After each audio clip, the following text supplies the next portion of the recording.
I will pray for you, but if you get on my nerve, I will cuss you smooth out. My mouth ain't under control yet, and I can throw these hands. And let me tell you something, if I get my hands on you, I promise you, you gonna know you've been in a fight. But I'm trying not to go there because I'm in transition.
Baby, what's in there wine? I feel sexy as fuck.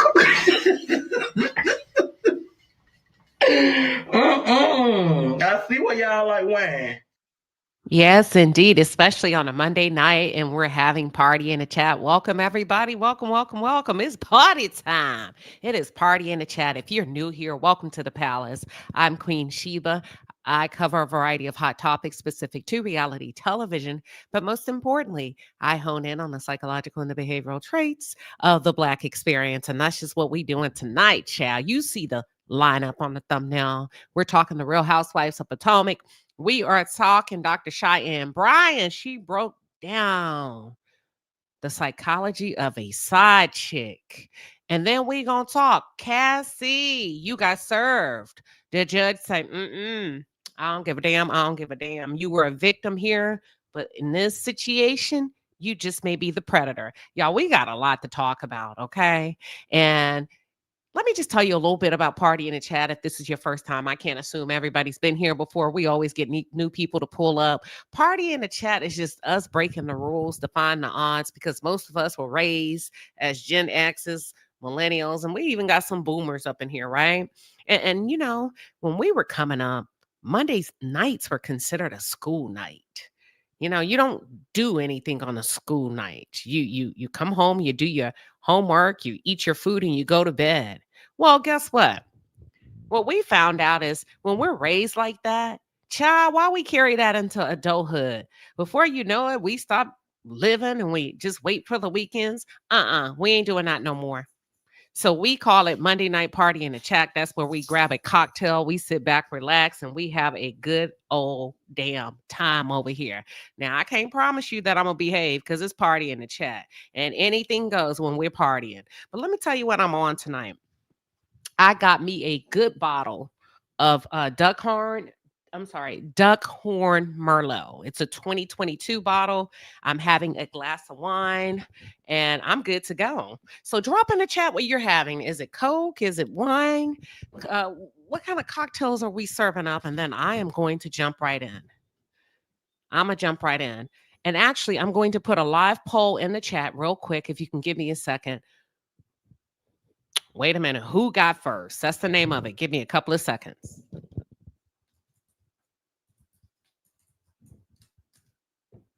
Watch this.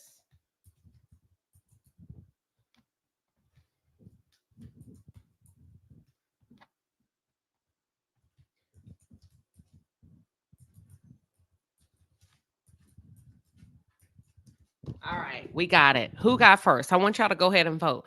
Who should we cover first? Who got first? Cassie, Dr. Cheyenne Bryant, the Real Housewives of Potomac. I'm gonna let y'all choose tonight. And whatever the majority of the vote receives, that's where I'm starting. Just straight off grip, straight off the top of my head. And so I'm enjoying my wine, y'all. I ordered me some pho. I think that's how we call it, pho. But some of y'all, I think the proper way is pho. It doesn't matter. That's what I wanted today. And I got my chicken rolls, my chicken spring rolls. So freaking good. So I'm ready to go.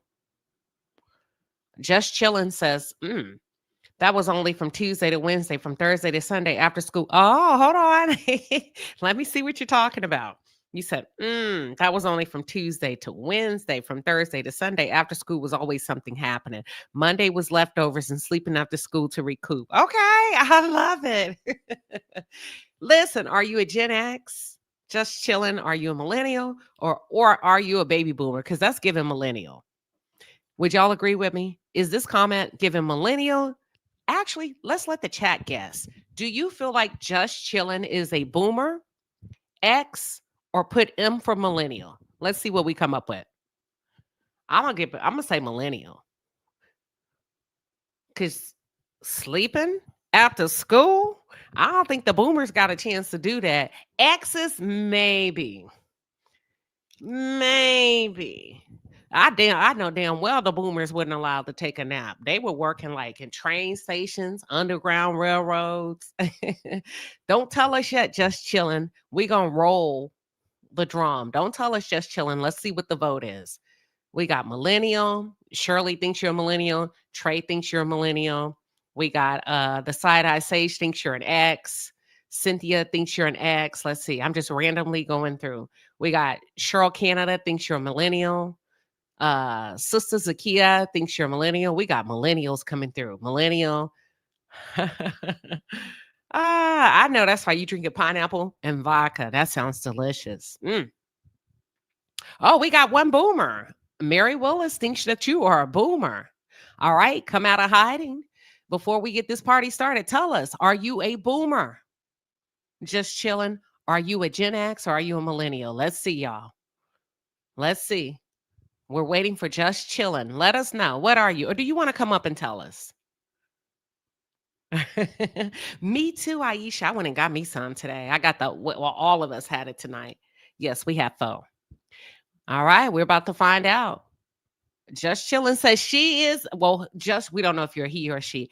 You are indeed a Gen X. Oh, wow.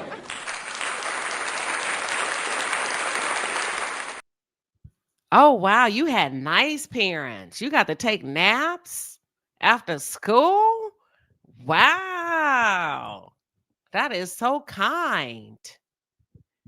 What do y'all think? Shit, we had a lot to do. I was a Gen X, so you got to take a nap. That's really nice.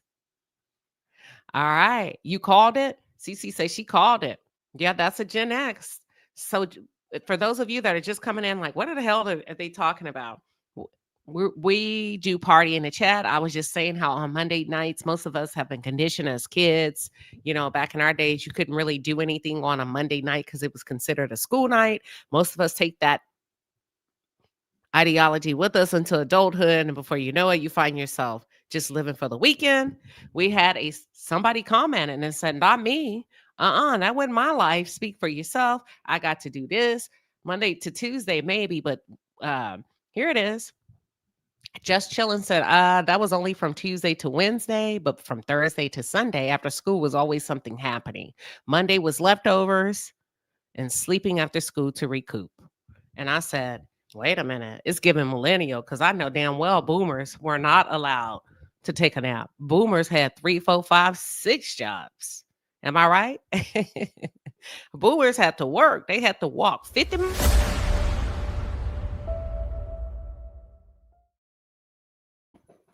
All right. Thank you for playing, y'all. That was fun. We are going to get this party started. So let me take a look at the live poll, and I will tell you what we're starting with.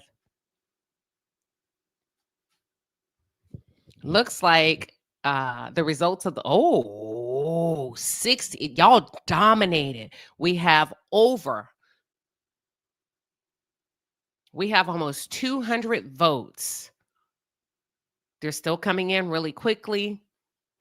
Give me 1 second. They're still going. The votes are still going.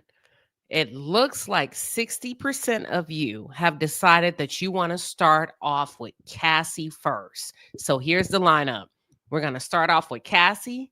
We're going to transition to the Real Housewives of Potomac, and we're going to wrap up the show with Dr. Cheyenne Bryant. Are y'all ready? Ooh, 60% said we are not playing. We starting off with Cassie.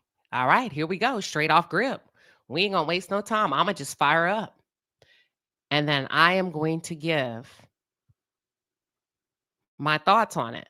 Now, before I put what's happening on the screen with Cassie, I want you all to keep in mind that I did. Looks like the tables are turning on Cassie. Give me 1 second. I did attend the Diddy trial, so I got a lot to say. Share a screen. All right, let me take it off. Give me a 1 in the chat when you can see my screen. Here we go.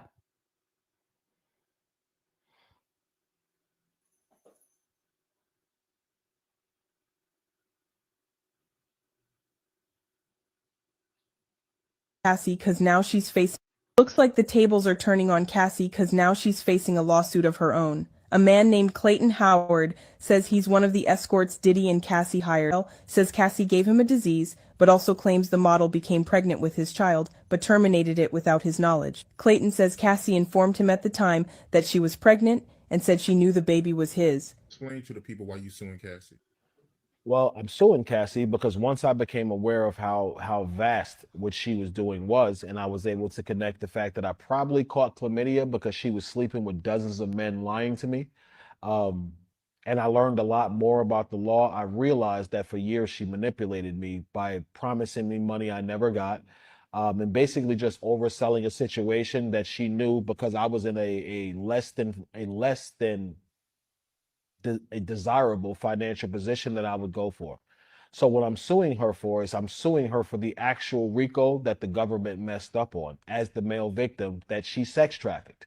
Because as you might know, it takes 2 predicate offenses in order to be guilty of a RICO, which is a commercial sex act and transporting someone over the state lines for the purpose of prostitution, which the trial totally revealed that she did. She testified to the fact that she personally sex trafficked me. At least it's over to the fact where now I can finally go and obtain some justice in civil court. They acknowledge my victimhood. Let's hope Cassie doesn't keep playing the game trying to deny what she actually did. And let's just hope they end this so everybody can go on with their life. Cassie was going on $500,000 shopping sprees, flying all over the world. I got a couple of $1,000s and flown to Miami. Considering the fact that I was there for days, they would lie to me and tell me I was coming for 24 hours, and they would basically keep me by keeping my phone and my clothes for days, not allowing me to leave. And then finding out that she slept with all of these men after having contracting chlamydia all of those years ago, I totally feel like I'm a victim because I would have never had unprotected sex with this girl if I realized that she was sleeping with half of the Lakers unprotected. I wouldn't have did that. I'm not that type of guy. I had a girlfriend who will definitely testify to the fact that she never contracted an STD from me. I was always clean. So I feel that by what Cassie did, by continually lying to me for at least 5 years, making me think that she was in, I wouldn't say a committed relationship because she and I weren't in a relationship, but I had a particular solo use that she was mindful of, respectful of, and singularly chose me.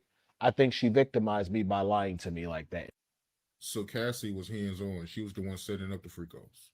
Bro, this would have never worked if Cassie wasn't complicit. Cassie had to be in the mood to do this. And a lot of people don't talk about this. And, not to jump all over the place, but this is out there is for the male escorts who do see me and watch that were involved in this. You're wrong if you don't speak up and tell the truth about what happened in those rooms with Cassie.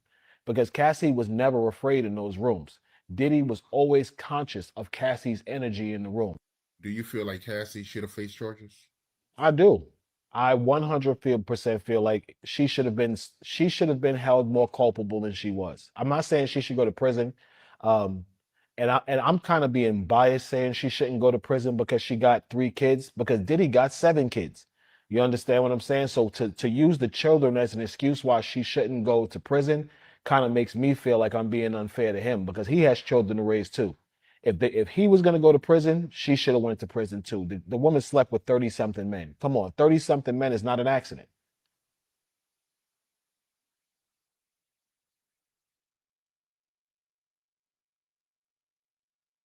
All right.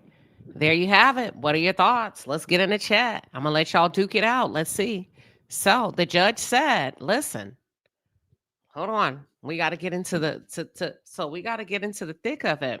Do you feel like it's fair that the judge has ruled Cassie has been unreachable so far?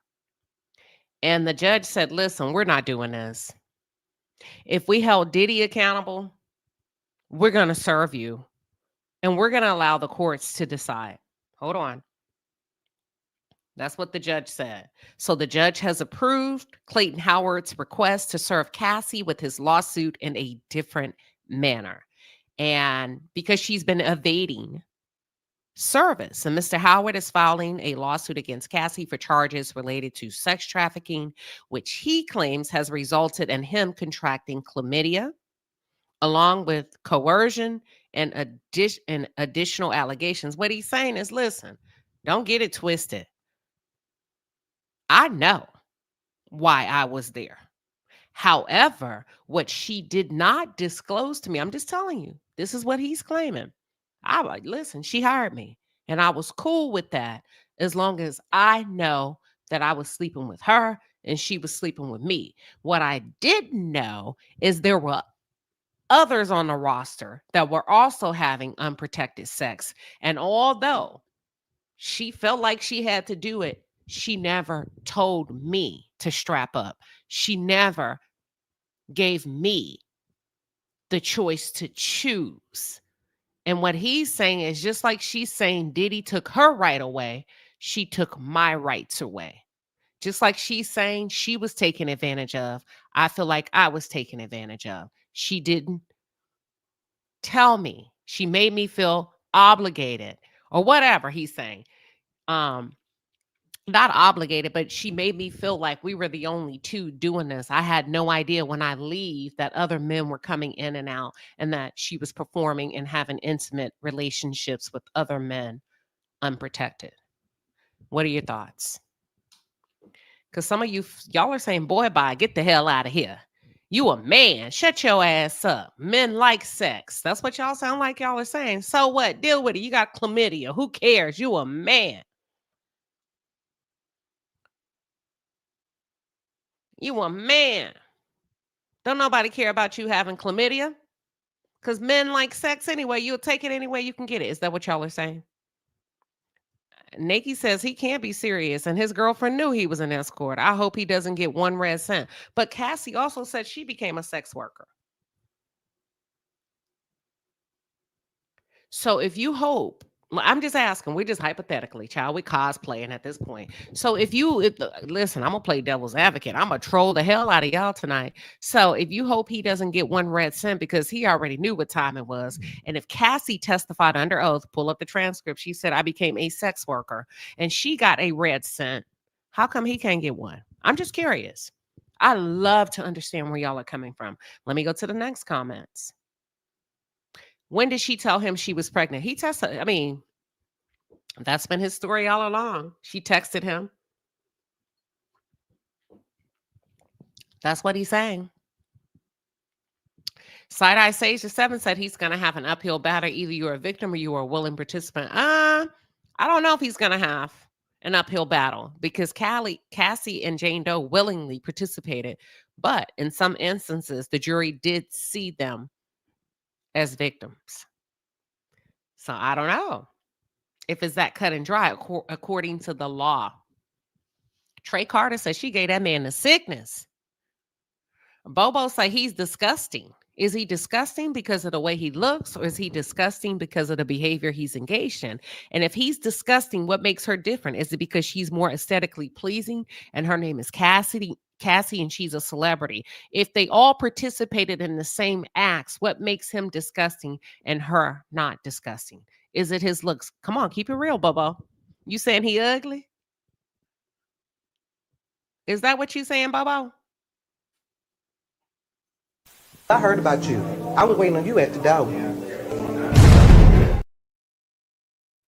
Is that what it's given? Bobo, I'm just asking because it sounds like you saying because listen, because some of y'all say, ain't no fucking way I would lay down with him and let him die on top of me like the color purple.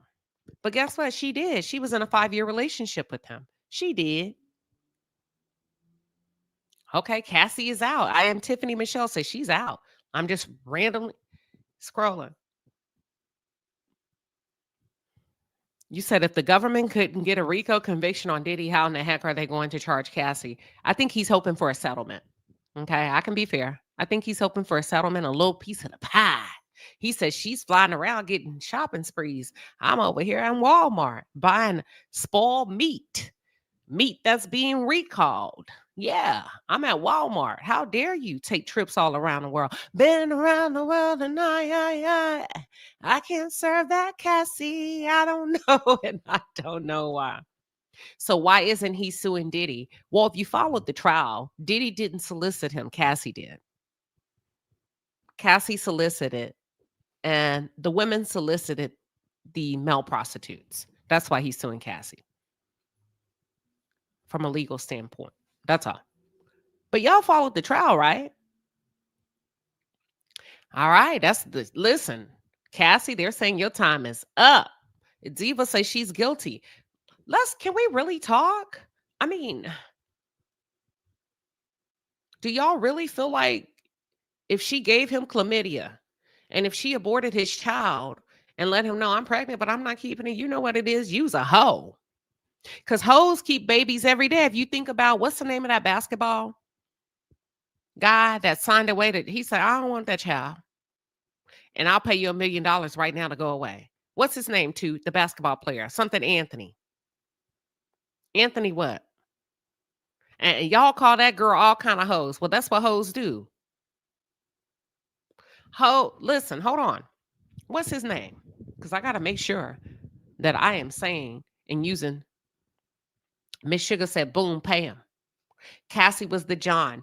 Well, pretty much. I mean, that's what the other guy said, the Russian guy. Do y'all not remember when he was interrogated for committing a different crime? And back then, the police thought he was mentally ill when he was saying, listen, I was a sex slave. He didn't say for Diddy.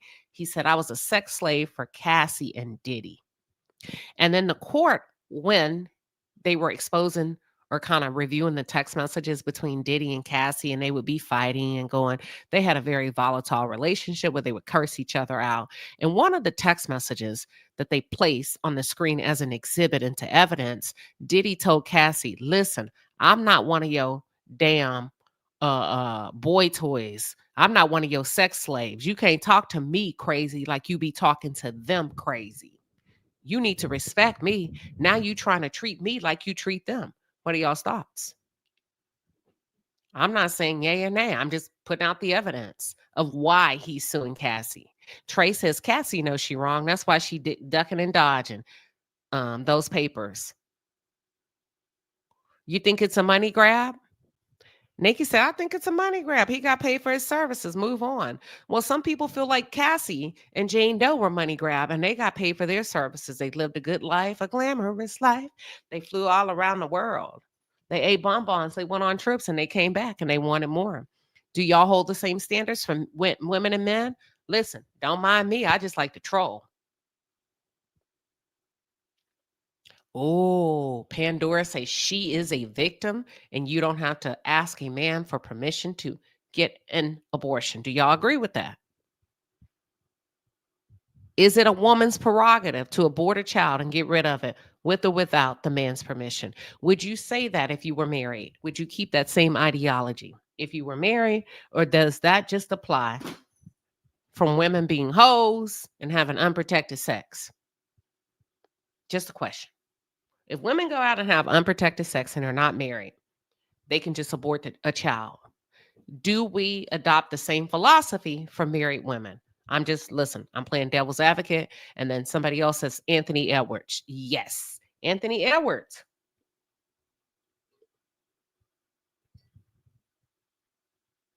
That's his name. The girl got pregnant.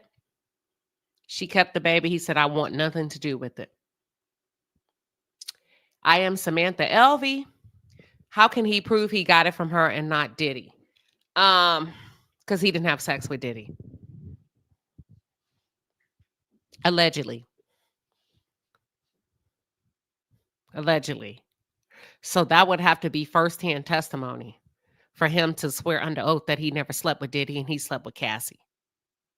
And there was a text that was shared between Diddy and Cassie where she insinuated that she needed to be tested. And he said, keep me posted.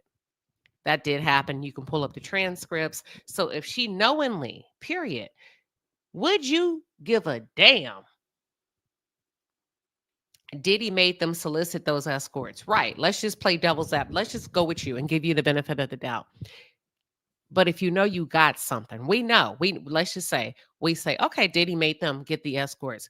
But if you know you got something, HIV, herpes, syphilis, chlamydia, what responsibility do you bear as an adult? What responsibility does Cassie bear to notify the person? Listen, I'm not clean. I'm about to burn you. Or does she not have to tell him a damn thing? And if the shoe were on the other foot, I'm just asking, there's so many different angles we can look at this, right? Because if a man burns you and he's a celebrity, would you sue? Or would you be like, you know what? That's cool. You burnt me. I got gonorrhea. I have herpes. I'm going to let it go. Do women look at situations different when it happens to a woman versus when it happens to a man? You said, I don't believe she gave him anything or was pregnant by him. He has to prove it. Oh, he can prove it. Right. Either he's a liar, because what they're going to do. Now, here's the thing. It's easy to prove anything. Number one, he's going to have to produce medical records that he was indeed diagnosed with whatever he's claiming he had during that time. Right. That's easy. You pull the medical records. And then if she texted him, according to him, that she was pregnant and getting an abortion, that's easy. You pull the text, just like they did. They went, I think, in the court, I think they went 16 years back and extracted all of Diddy's metadata, his text messages, audio files, video survey, all of that. So that'll be easy. So either he's going to be telling the truth or he's a liar. Herpes. Yeah. Well, I don't know. What did he say she gave him? Hold on. Here we go. Let me start all over.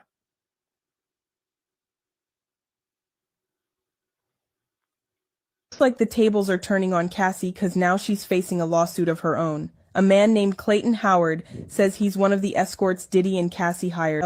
Says Cassie gave him a disease, but also claims the model became pregnant with his child, but terminated it without his knowledge. Clayton says Cassie informed him at the time that she was pregnant and said she knew the baby was his. Explain to the people why you suing Cassie. So yeah, that'll be easy to prove. Either she texted you that or she didn't. They'll be able to extract those text messages. That's easy. That's an easy fix. It doesn't matter if she deleted them or not, because based on the expert testimony at the Diddy trial, the forensic data analyst stated that even when y'all think y'all deleting shit out them phones, they have a cloud that you don't know that existed. They can go dig in. It's like that junk drawer in your kitchen where you be like, you know what? I think I got a bobby pin. Hold on.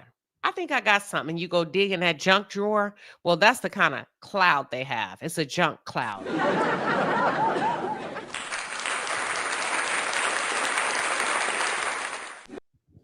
So that's it. So it sounds like most of you are saying,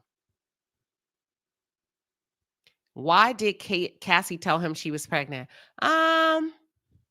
She could have been high. You got to keep in mind, these people were not in their right frames of mind. Most of the times when the freak offs would occur, the escorts did not do the drugs, and Cassie and Jane Doe did. She could have been high. She could have been coming down. She could have just been talking. Yeah, probably high. Yeah, probably high. And just texting and revealing information. Upset at Diddy, high, not really thinking straight. Night Fever says he knew she was a sex worker. He knew to put on a condom.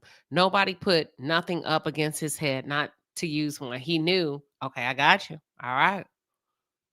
That's it. That's all. All right. Y'all ready to move on?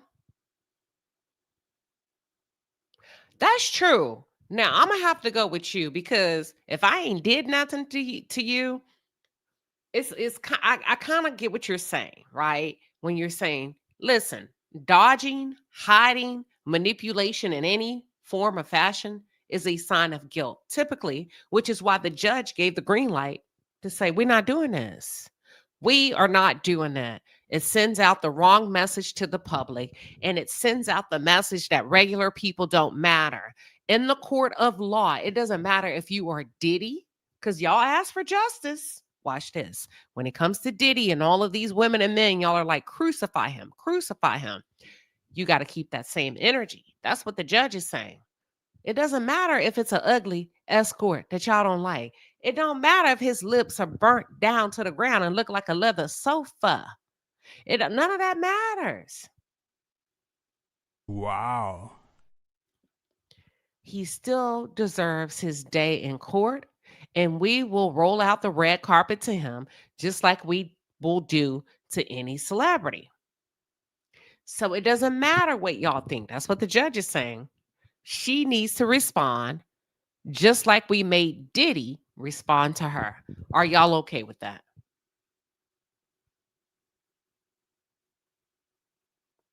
Yes, Island Beauty said those are the risks of unprotected sex. It is.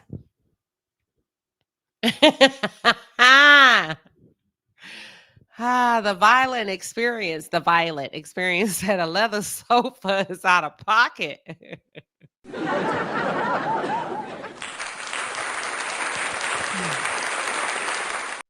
His lips does look like a leather sofa. Hold on. Wait. Let me rewind the tape. Does his lips not look like a leather sofa? Here we go. Bottle became pregnant with his child, but Explain to the people why you suing. That's it. That's all. A leather sofa. All right, we're done with this. We're going to move on. We're going to go to the Real Housewives of Potomac. Give me about how did you, a leather soap? I don't know how I thought of that. Listen, Cassie was high as hell. Cassie, her drug of choice, I do believe, if I can recall from my notes, was ecstasy with a mix of a drug called Cocoa Puff. Cocoa Puff is, I think it's kind of like customized between Molly and weed, or either X and weed. Yeah, y'all be liking them leather sofas at midnight time when don't nobody. Come on in, park your car in the garage. Come in the back. My neighbor nosy. Somebody said those are tire lips. Whatever it is, he was a number one escort, and he did break it down. Because when he first came out about his lawsuit and that Cassie infected him, people were saying, no, she didn't. You ugly. She would never sleep with you. You a liar. Get out of here. I rebuke you, devil, in the name of Jesus. And he said, listen, y'all don't understand how the game works. I don't have to be the best looking. I just have to be the most sexually pleasing. And when he said that, a lot of y'all got quiet and y'all started saying, hold on now, how does it work? He says, I don't have to be the best looking. I just have to give you the best sex.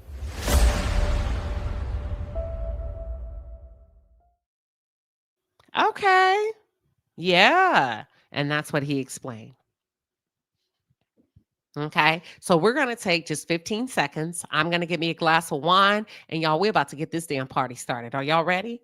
Give me 15 seconds. I promise you, we're about to get the block is hot tonight. We're shifting to the Real Housewives of Potomac, and then we're going to wrap up with Dr. Cheyenne Bryant, because she said men that are here and women that are here, these side bitches, it doesn't matter. These side chicks, listen, it don't matter what he tell you about them or what they say. I don't want them anyway. They always want to be the wife.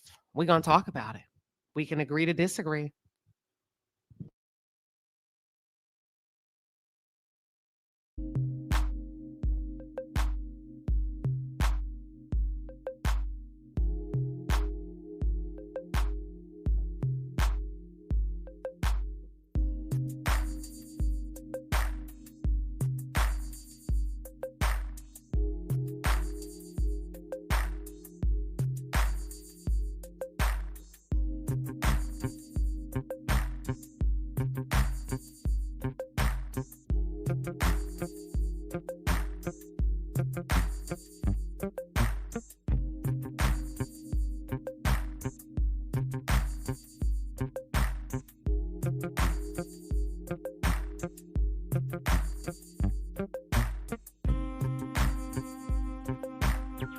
All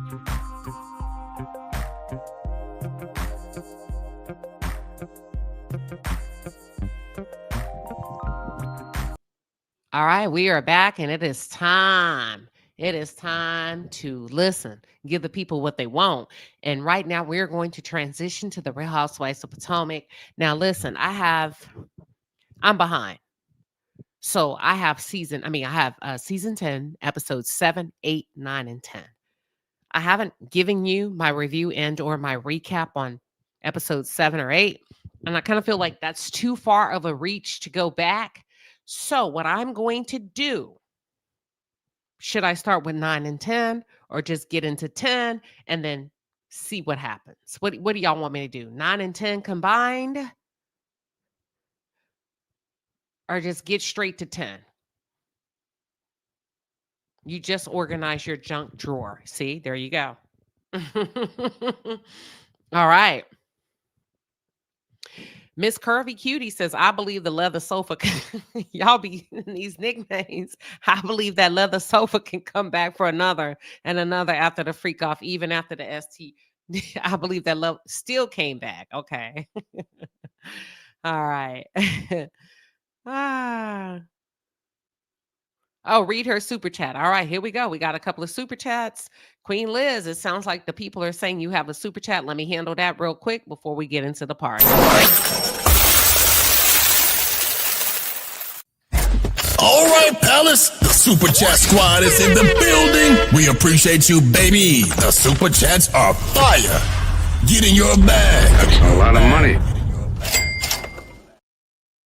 Yes, indeed, it is. That's a lot of money. Queen Liz coming through with a 10-piece and a pepper. She says, here's $200 for the health department. Here's money for the health department visit and antibiotics. He is ridiculous. And he chose to go raw for more money. Oh, Queen Liz, girl, you need to go to bed. You on one tonight. Samantha Elvie says, how can he prove he got it from her and not Diddy? Because he didn't sleep with Diddy. According to him, he slept with her. Oh, y'all. Clayton, these women are not trying to hear what the hell you talking about, period. Just Chillin' said, how did he? Okay, we covered that. All right, are y'all ready? Hold on. My mouse don't want a mouse. Give me 1 second.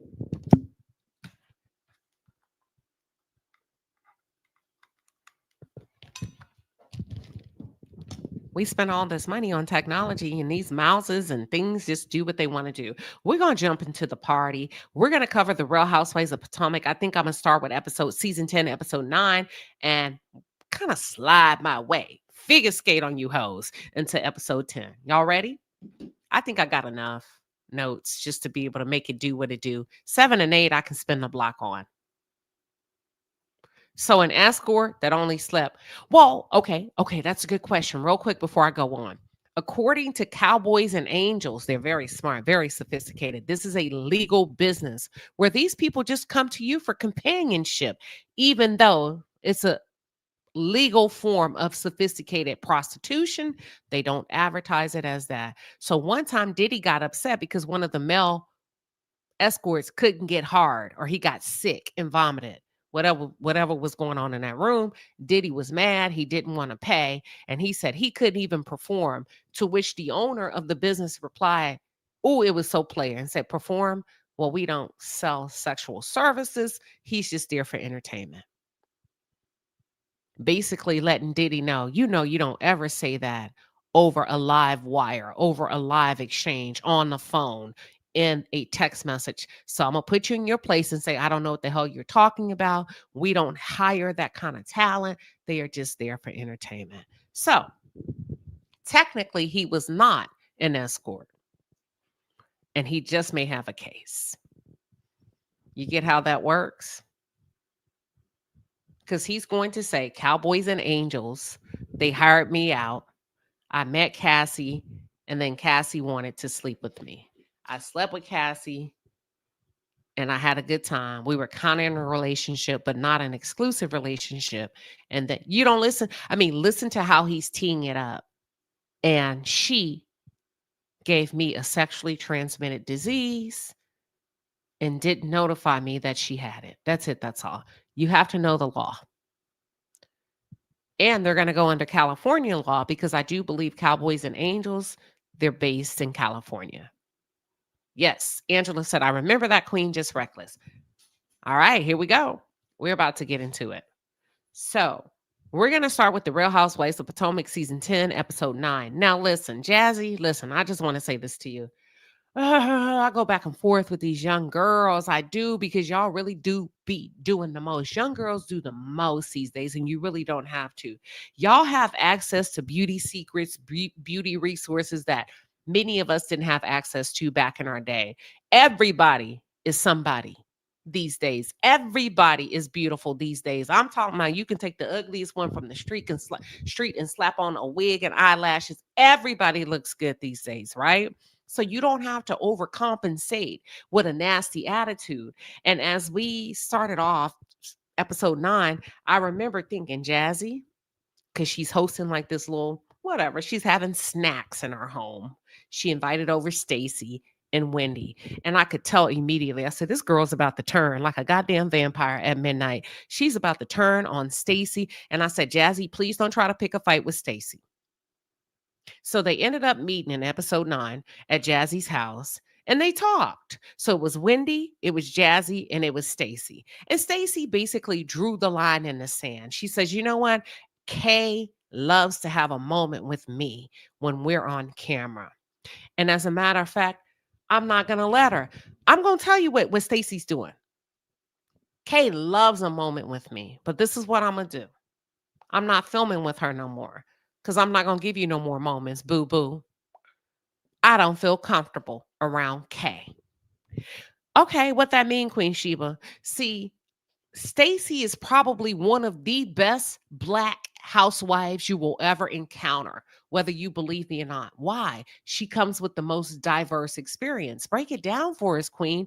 Okay, Stacy comes from the world of QVC. They try to shit on her regarding QVC, but what does that mean? She's worked around a bunch of white women.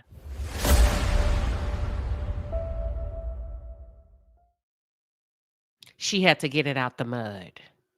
She understands the dirty games that goes on because they were probably played against her. She understands what it means to go up against somebody and having to hold your peace. And you know what? I can't get raw with you, but I can get raw with you. So you gonna wave your finger and move your neck and nuck if I buck, but bitch, we not doing none of that. I don't feel comfortable with you. I don't feel comfortable with you. You want to play with me? I've tried to be kind. You keep putting your fingers in my face. You keep violating my space, calling me out my name. I tell you what, I can fix this shit real quick. Black girl. Because that's all you know. But I've been over here, over yonder. And I've had to fight a good fight. So I know the right words to use. I know the right things to say. And I'm finna sit you down. I'm finna sit you out. I'm finna fuck with your money since you want to debo me unnecessarily to keep your place in this cast because it doesn't require all of that. I'm going to stop right there. And that's what Stacy is doing. She's very smart because she said it to Wendy and Jazzy in a completely different setting following a very confrontational exchange between she and Kierna. Kierna stepped in her space. Be careful about getting in people's spaces. Be careful about over crossing people's boundaries. You can't tell somebody how to interpret what they felt when you cross the line with them. And that's where Kierna messed up. Because everybody knows you to throw hands. And she's just playing off of your volatile history because you still have not been able to pivot. And when you're not able to pivot, you're an easy target. Yeah, she's aggressive. She always behaves like that. I don't feel safe. And I'm like, bingo. Stacy got her because you should have left her alone. You should have left her alone. So she gonna play the long game with you and not the hood game with you. You can call me bitch. You can call me hoe. You can threaten me. You can call me weak, the most scariest bitch in the room, because that's what Kierna is saying about Stacy. But I bet you won't get paid for this. Y'all better leave them corporate black girls alone. You can't hang with them. They've been getting abused all their lives in corporate America. They know the lingo, they know what to say, they know what to do. You just can't do it. You come straight from a call center. No pun intended. She got you, boo. Period. And later on in that scene showed up and you had to get up off that table and go to the bar and damn near cried over it. Okay. So then you got Wendy, Kierna, and Jazzy in one place. No. You got Wendy, Stacy, and Jazzy in one place. And then the house is divided. So then you have Angel, Ashley, Jizzy, Kay, and Tia in another area at Angel's house. I was like, I don't like the numbers. I don't like people that pick low-hanging fruit. So now we got 1, 2, 3, 4, 5, 6. 6 against 1. Oh, y'all are weak. But anywho, immediately, I'm watching episode 9. I'm listening to Angel, not even knowing what's going to happen in episode 10. And as she begins to talk, I say, she lying. I said that to myself as a woman. I said, Angel is sitting here lying, talking about she about to buy a 9-bedroom home. You don't need a 9-bedroom home. Ask any married woman, what? 9 bedrooms for what? Because what's the first thing that comes to our mind, y'all, when we hear 9 bedrooms? I got to clean all that. I got to clean all that. I don't need no damn 9 bedrooms, and I ain't got time to be going up and down those stairs checking on the maid to make sure she got every corner, nook and cranny, and crevice. So I knew she was lying because I'm a married woman. Don't nobody want all that space just to be having it. And Angel, I don't know who you are or what you are, but I think you're the biggest liar. But I just think right now the focus is on Stacy. Ain't no way in hell any married woman that's not married to a gazillionaire want a damn 9-bedroom house. Hell no. Because we know who's responsible. Us. I only got 2 kids. Nah, bro. No, sir. That's how I knew she was lying. I said, Angel over here lying. She's lying. So anywho, they sit down. They have a little bit of food at Angel's house. And listen, I kept rewinding. I pay attention to the details. I said, let me see the food that they're serving. I rewound the tapes to look at Jazzy's food. I rewound the tapes to look at Angel's food. I said, both of them struggling. And although Angel, you try to say my man been in the NFL for 10 years, girl, it's giving Sam's. It's giving Sam's. You went and got them shrimp from Sam's and opened that plastic container and laid it out to me. Y'all get something to eat, girl. That's processed food, but okay. So that's how I can tell where you really are in your budget. And I don't judge regular women, but I will judge the hell out of a housewife. Are we doing that kind of shrimp? We doing Sam's Club now? At least Jazzy's shrimp were prawns. I got to give it to her. She went and got her some prawns from a restaurant. See, I'd rather have 10 prawns to choose from than 30 little bit previously frozen, processed in the lab. No, ma'am. So I was peeping the food. I said, no, Angel is not that girl that she says she is, okay?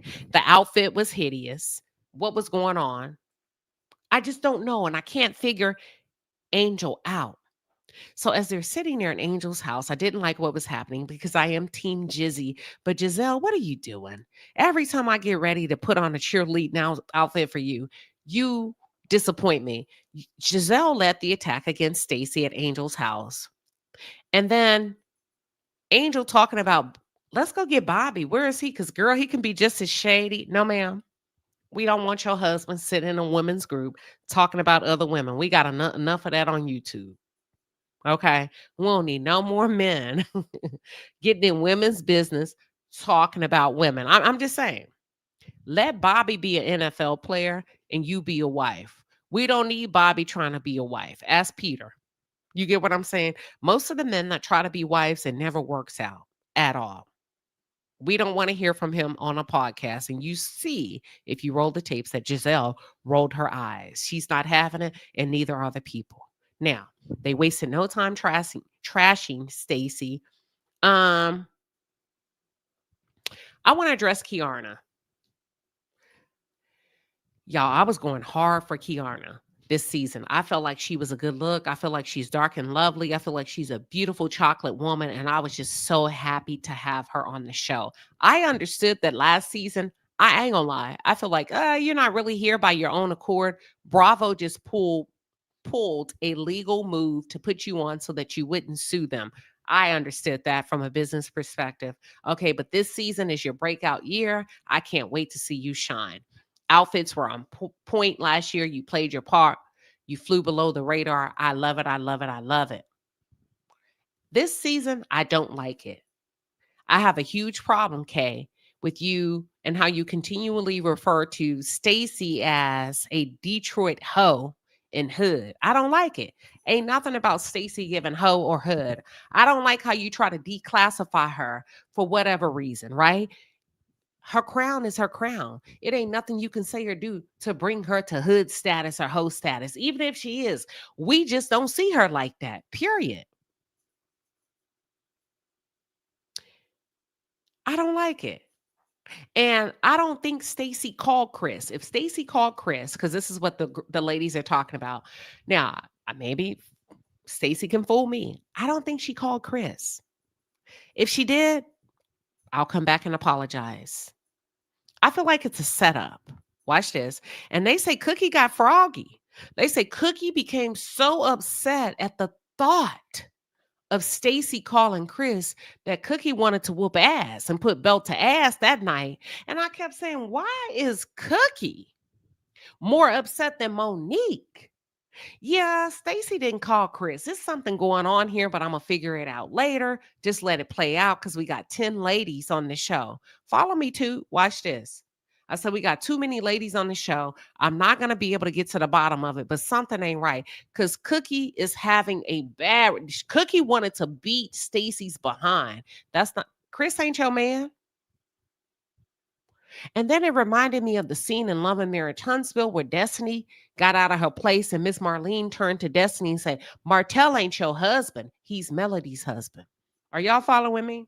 Watch this. They say Cookie got froggy. She had to be escorted out. And I'll tell you why. Can I really get to the thick of it? Chris, I think you hit that. I think you hit it. I think you low-key hit it. I think you knocked Cookie down when nobody was looking. I swear to God. And guess what? Nobody would ever believe Cookie. Watch this. Because why would Cookie, according to Monique, she and Cookie used to be real good friends. Why would Cookie think that you were going to leave Monique for her? As long as we know Cookie doesn't have a mental health problem, she's not schizophrenic, and she does not possess personality disorder. So we're looking at a regular lady, right, that may tell a lie here and there, and y'all say she's been to jail, but she's not mentally ill from what we know because Bravo does do psychological assessments, right? So the fact that she's on the show, she's been cleared, she's in her right state of mind. And according to Monique, her and Cookie got into it because Cookie thought Chris loved her and was going to leave Monique for her. Hold on. Now, why would Cookie think that, Chris? I ain't gonna even put the earnest on Monique. What would give Cookie the idea that you didn't want Monique and you wanted her? Hold on, we're gonna get into it. Let's see what Monique had to say. Give me 1 second, because I'm not gonna play this game. Chris has a type, a public type. They're very skinny, brown skin women.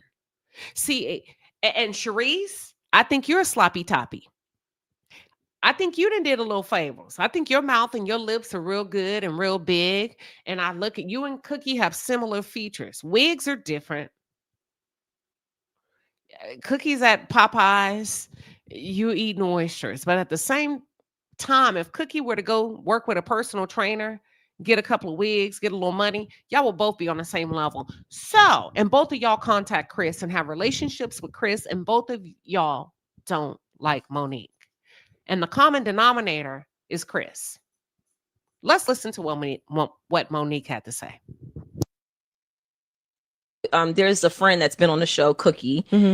She and I stopped talking years ago. Infamous Cookie. Cookie child, you know, Yeah, I Cookie. yeah. She was in and out of that party. Listen, and it's really interesting because it initially got leaked on one of her very well-known fake Twitter pages. So yeah, everybody knows. I can't believe you're back on this show, girl. I know. It's so much already. There's a friend that's been on the show, Cookie. She and I stopped talking years ago.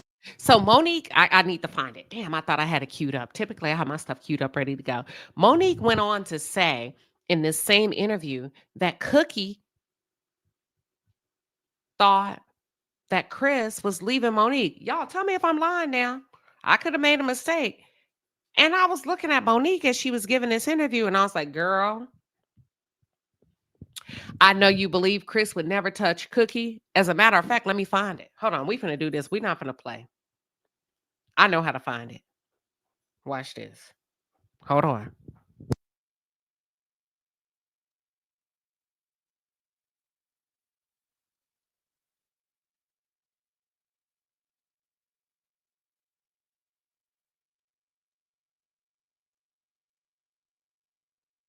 I'm coming. Give me 1 second, y'all. I'm finna pull it up. We got to talk about it. It was just right here. Give me 1 second. Here we go. I got it.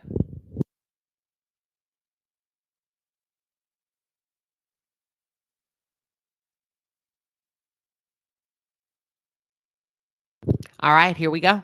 It was not this podcast interview. It was a different podcast interview. Here we go. I just pulled it up. Monique sat down and the podcaster said, "You don't like Cookie, right?" And here's what she had to say. You probably love to see that because she was pointing at Cookie, right? She was. You really don't. You don't like Cookie. We don't. It's not that I don't like her. I don't trust her, and she is a person who I cut off along with my ex-husband while we were still married.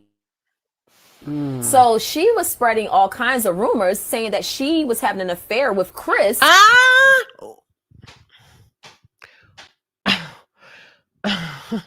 Monique, I don't think that's a rumor. I don't think that's a rumor. I don't think that's a rumor. If Big Cookie say Chris was hitting that, I'ma ride with Cookie. Let's go. Years ago. Is she? So what? Chris, yes. So Cookie. Chris, yes, and she told He's in the people, cookie jar. Wait, and so she then made Monique that up. said in her mind, let me tell you something. Baby, don't ever underestimate a big girl. See, that's where y'all be messing up as women. Now he wouldn't shit. Girl, you crazy. You crazy. I think Chris hit that, but let's continue. There was no truth to it. So she was telling people that she was having an affair with my ex-husband, who was my husband at the time.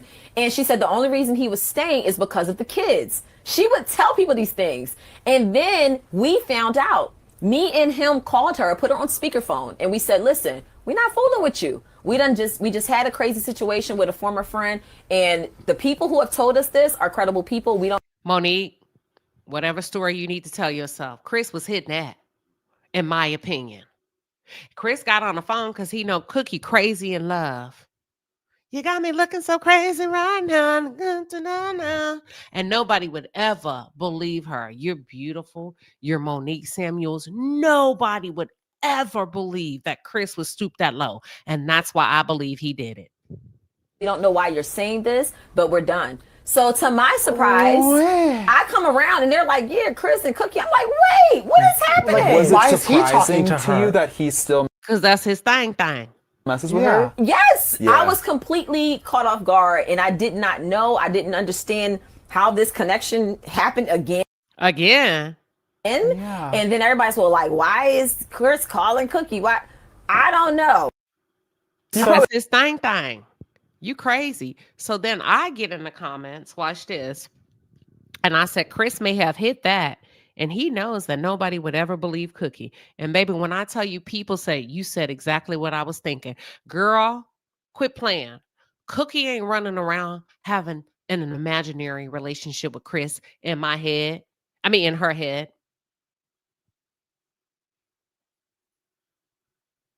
Chris nasty. Chris nasty.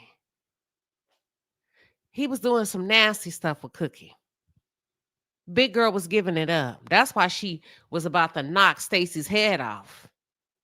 because she heard that Stacy went on a date with Chris. Cookie was not having that.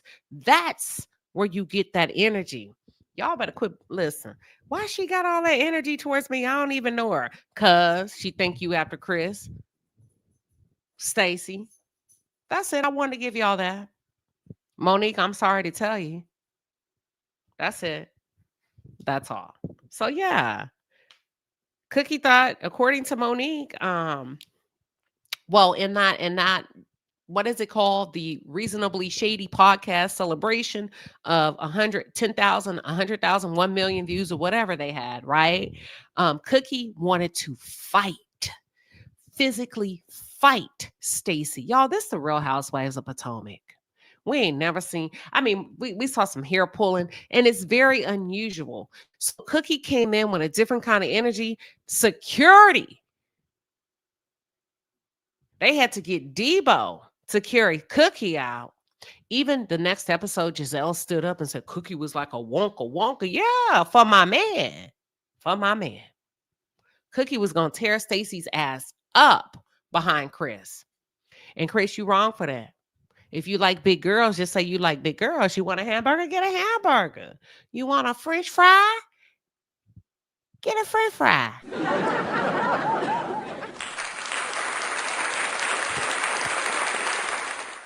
Niggas do it all the time. Have women thinking he would never. Girl, they over there, shoes in the oven, sunglasses on the stove.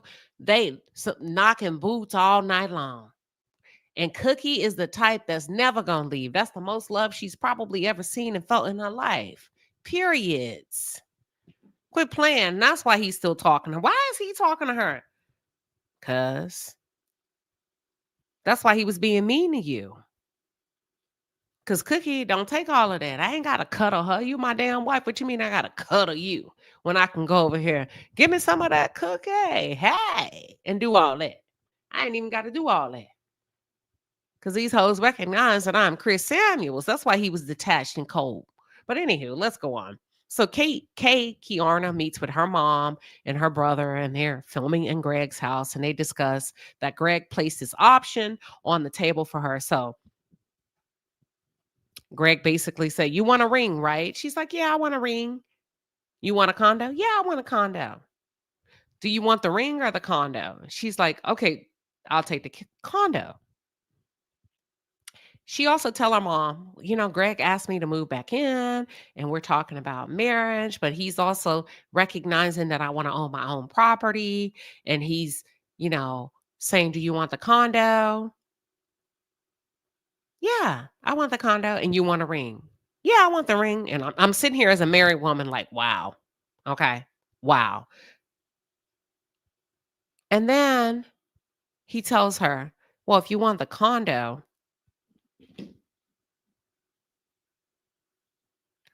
I'll give you the condo and you just won't get a ring, but you can move in with me. So she tells her mom, he just wants to purchase the condo. That's my choice. Okay, hold on. Wait a minute. So Greg asked you to move in. Yeah. Yeah. But then he says, I know you want to get married, but do you want the ring or the condo? I want the condo. So I'm going to buy you the condo and then I'm going to take you ring shopping. Mm-hmm. And then he said, hold up, nah, you can't have them both. You either get the ring or you get the condo. Yeah. So I chose the condo. So why the fuck are y'all putting a ring shopping scene in front of us? Okay.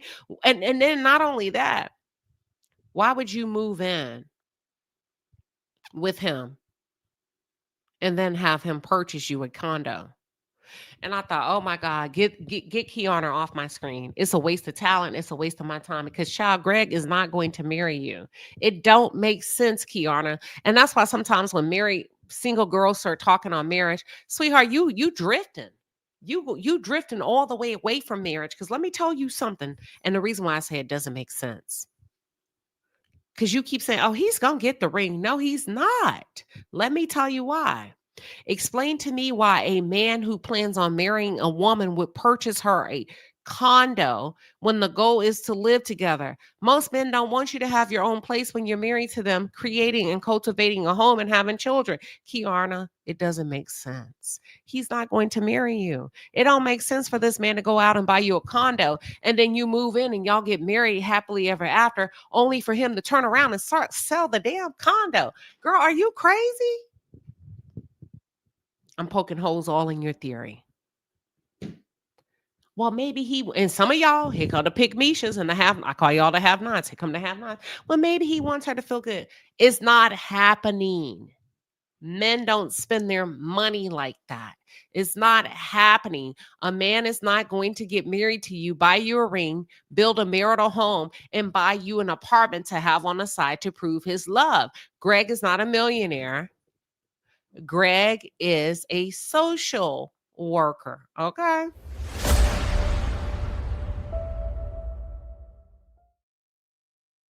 Why would a social worker give you a home and a condo and a ring when they don't have a home, a condo, and a ring? Quit playing with me. Get off my screen. Goodbye, Kierna. Tell it to the judge. And finally, the ladies meet at a restaurant to confront Stacy about the false allegations. Listen, did you to say, huh? Thank you. So they meet at a restaurant. They make the reservations because now Ashley really wants to hold Stacy's feet to the fire. Grow up, Ashley. This is tacky. It's beyond messy. Ain't no coming back from this, ma'am. I just don't like. Isn't he a social worker? Okay, let me not lie. Allegedly. Thank you. Allegedly. So they meet at this restaurant. Everybody look cute.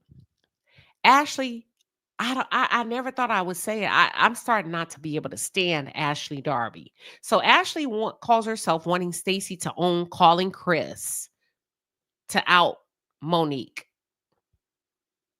I don't think she did it. I don't think Stacy did it. But I do believe you know who may have done it, Ashley. So at this restaurant, in this meeting, you got Ashley, Kierna, Monique, Stacy, and Wendy.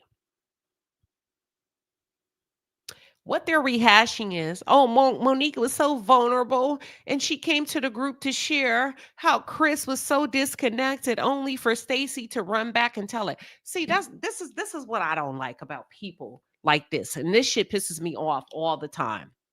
You get people that'll say stuff and feel like you should believe it because they said it. So we should believe that Stacy's the one that's been feeding Chris Samuels leaks from the show because you said it's Stacy.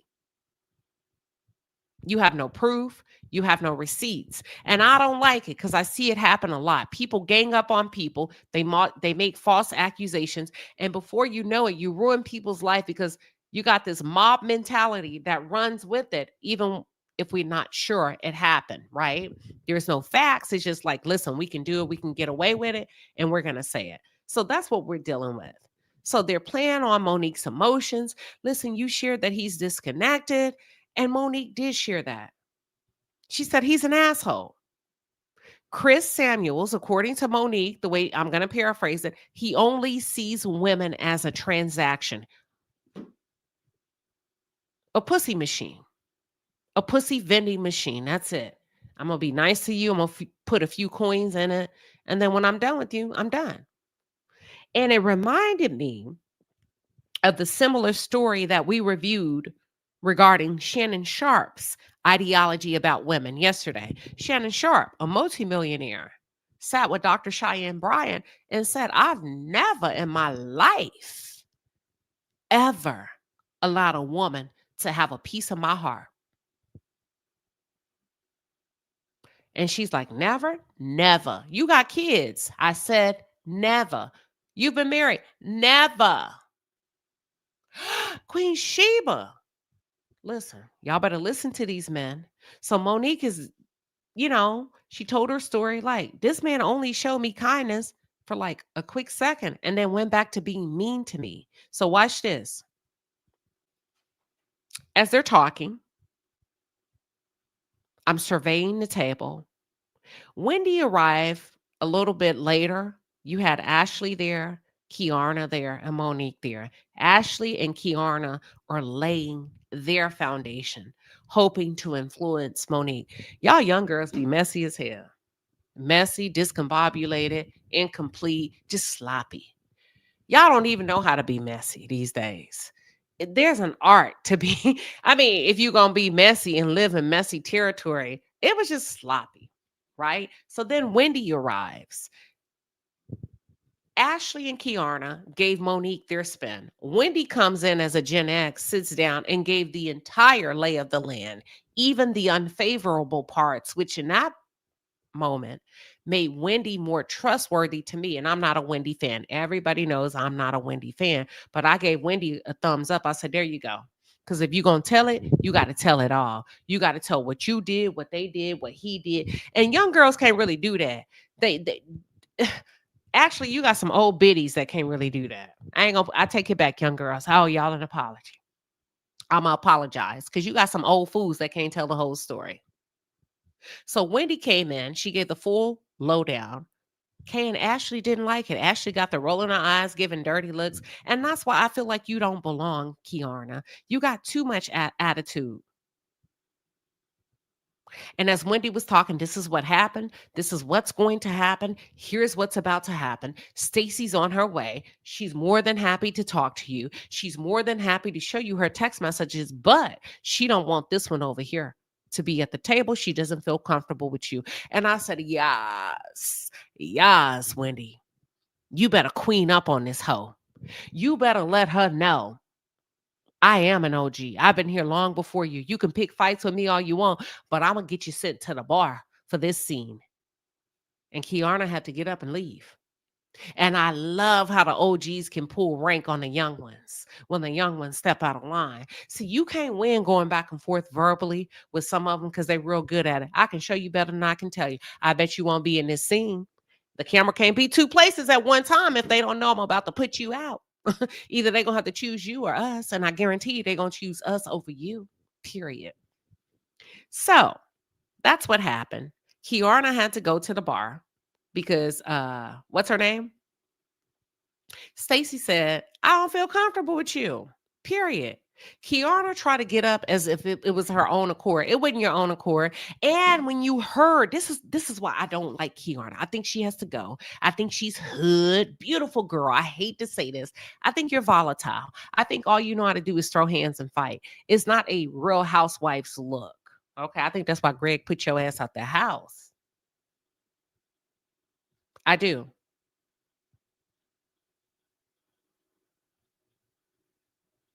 Because Wendy lets you know you're not going to be listening in on this call because she don't feel safe with you. And Kay, that's why she don't feel safe with you, because the first thing you did when you heard that is you called her a bitch.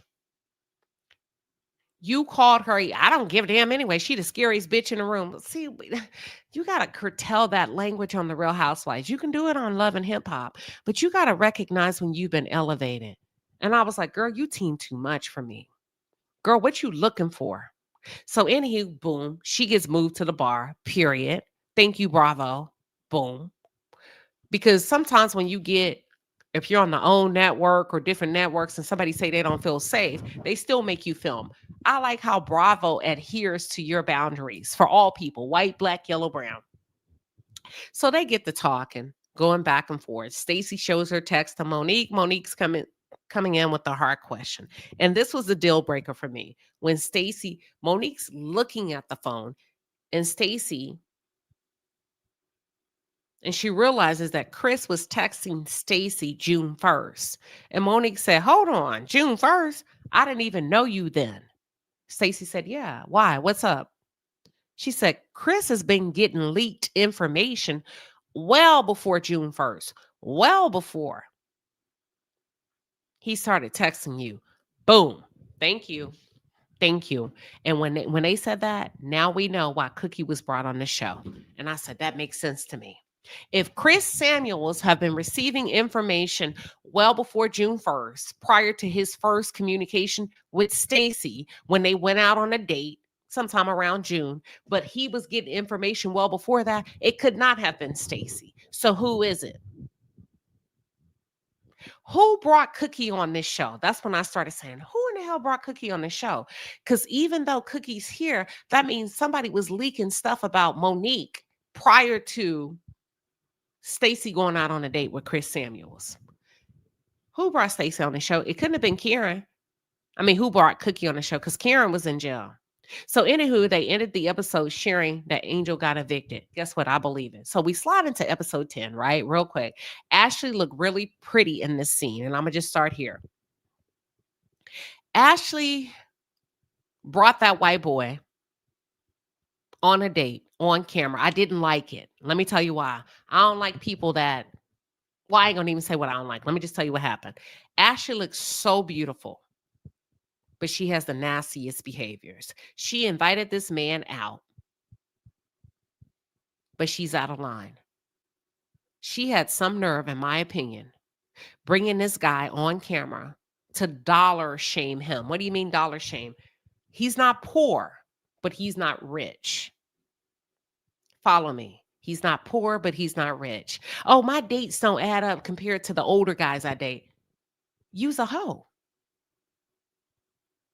You are a play toy for rich white men to play with. They have more than enough money to rent out a restaurant. They have more than enough money to fly you in. Ashley, I'm sorry, it's given freak offs. That's the same thing that Cassie and Jane Doe would do. They never got the relationships. Excuse me, ma'am. I know they make it feel pretty. I know they make it feel nice. I know they make it feel like a date, but that's escort behavior. Do y'all understand what I'm saying? And maybe you don't. That's what they do for escorts, and they never call you again. They have a great night because they can. And they're millionaires or billionaires. That's it. That's all. That was not a date. That was a transaction, ma'am. You had a transaction with Michael Darby. It just so happened that you were one of the only few women that was willing to watch him with a man, and he wifed you up because he thought that you would be a forever beard, and then you tricked him and pulled the rug from underneath his feet on national television. Watch this. The only reason why Michael Darby agreed to marry her is because she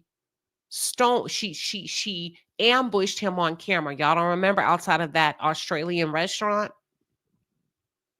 That man had to save face because he didn't want his business partners to know that he has a weird kink. Okay? She knew what she was doing. Now, I'm not saying she's right or wrong, but here's where I'm going with Ashley embarrassing people on camera to get what she wants. If you go back and look, she's been doing it from day one. She got what she wanted from Michael. She got 2 kids out of him by embarrassing him on camera and threatening to out him on camera. Go back and watch it. So then she brings this poor guy in here who probably makes $65,000 a year, right? Not rich, but definitely not poor. Only to slam him and dollar shame him. Ashley, you knew what it was. You know that he doesn't have the Michael Darby kind of money that you're used to. But here's the thing, neither do you. He doesn't have the Michael Darby kind of money, and neither do you. Because you just got a piece of a coin from Michael Darby. You were a waitress, depending on tips. And you pussy popped on a handstand. And your mom guided you on how to do it. You told us you drove 2 hours each way to work at this rich white bar that Michael Darby owned. And your mom told you how to put yourself in his line of sight. He picked you. You did freak offs with him, and he married you under the condition that you would continue to do freak offs. That's why he divorced you after you wanted to be a normal woman with children. He had already had a normal white woman with children. He didn't hire you to be normal. He hired you to dance. Bands will make her dance. But you're smart because your mama taught you. So you embarrassed his ass on camera. And he gave in to save face so that he wouldn't lose his business relationships. Watch this. You don't have the Michael Darby kind of money Don't you ever see, I don't like hoes like this. Well, this guy took me here, but it ain't your shit. Wealth is not sexually transmitted. Just because that guy took you there, it's still not yours. And if the truth be told, the guy, Josh, that you just broke up with on camera is your dating pool. He is your equal. He's your dating pool. Don't fool yourself. He is in your tax bracket. He's exactly what you would have access to if you hadn't forced an old rich white man to have kids with you. That's it. Because you were not bringing in any income. And as a matter of fact, if Michael Darby had not impregnated you and left you as being a waitress, you would have been happy to have Josh at his $65K a year. That would have been more than enough money. You would have been just like your mom, working 12 to 18 hours a day. No, I'm not, no tea, no shade. Listen, I'm not hating on her, but don't forget where you come from. You are in your pool. Don't you ever think because a man is giving you bonbons, lobster, shrimp, and crab, that that's your shit. That is not your money. And I think Michael Darby reminded you of that. I was like, girl, please, who are you? How dare you? Okay. You're beautiful. You're getting flown out. Yes, you are. But restaurants being shut down for you? Yeah. But where are they though? How come they're not with you? They not choosing you, boo-boo. You are an escort to them, whether you believe it or not. I'm not saying that Ashley's on an escort site. Don't to them you are. You just don't know it. They're probably looking at you like, look, a poor little tink, beautiful little biracial girl. Don't even know this is the category that she falls in amongst us rich men. Sweetheart, we play with you. And then we send you home. And yeah, we're going to fly you in. We're going to make sure you have whatever you like. But you're going home after that. And tell the maid, put the do not disturb sign on the door. Let her sleep in. Let her order eggs and omelets. That's only the half of what their wives get or what the women that they commit to get. That's it. You're just a good time, Ashley. And I didn't like what she did to that guy on the camera. I felt like it was very unnecessary. And I feel like, Ashley, girl, you make it your mission to expose people when you barely made it out the trailer park. I don't understand. Yeah, you're biracial, you're beautiful. But other than that, you barely came out the trailer park, okay? So Michael's money is keeping you on the show.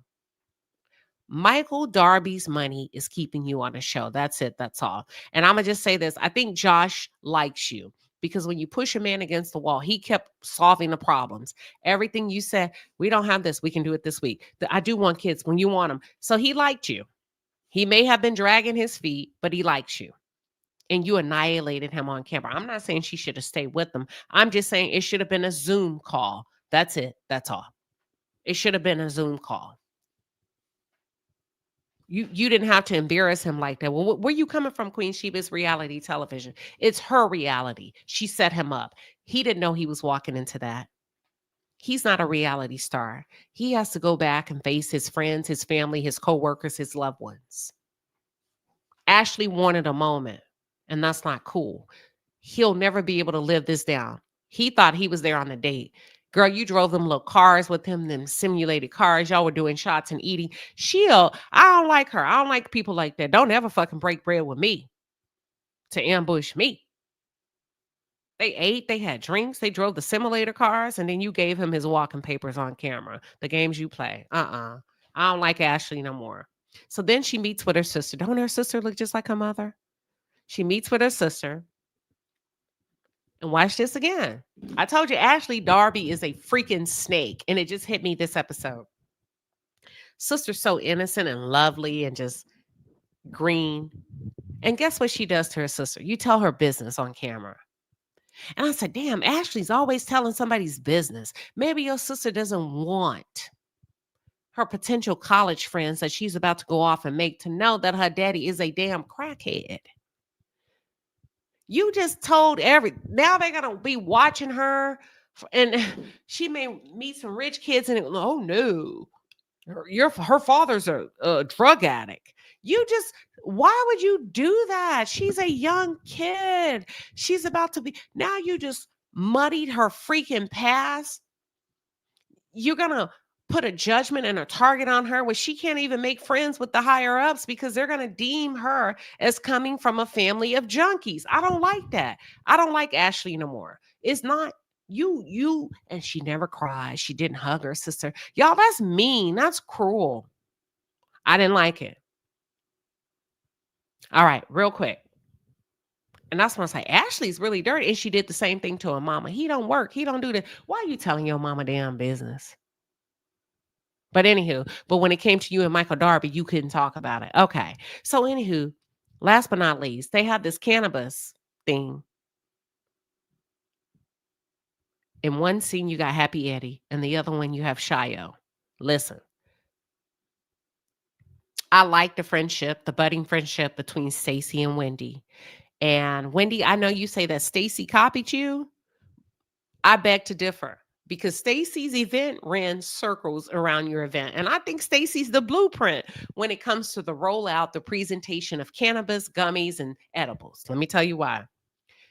Stacey had a freaking line wrapped around the building when she arrived. I didn't see nothing for Happy Eddie. I saw a few smiley faces, but I did not see any customers at any time during the event. When Stacey pulled up, those kids were wrapped around the line. Wrapped around the building, okay? I felt like Stacey's presentation was unbelievable. She had the right business partners. They showed the labs and how her gummies were being produced and manufactured, how they made them in the lab. Man, it was a killer scene. Stacey, you probably shouldn't have acted a fool in your scene because that was player. That was player when it comes to excellence in business. We ain't never seen how Happy Eddie get his. So I know you say she copied about the happy part, but she got you, Wendy. I thought, oh my God, amazing. And then I have to say, congratulations, Stacey. It was a great rollout.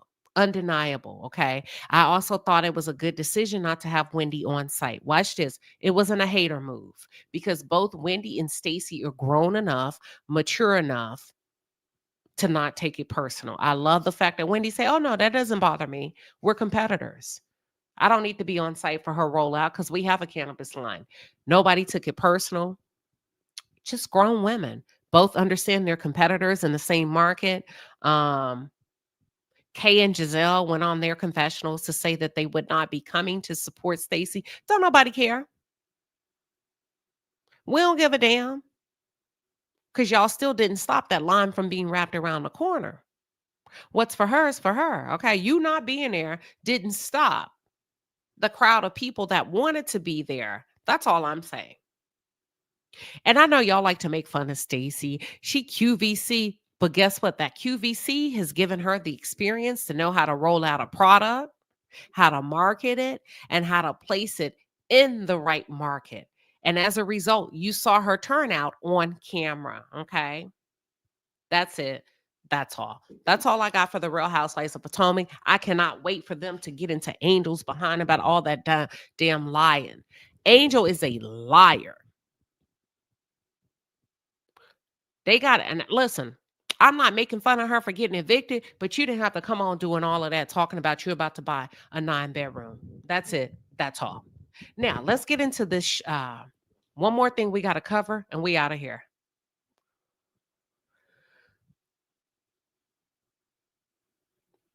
Okay. We're about to get into Dr. Cheyenne Bryant and the side chicks. Here we go.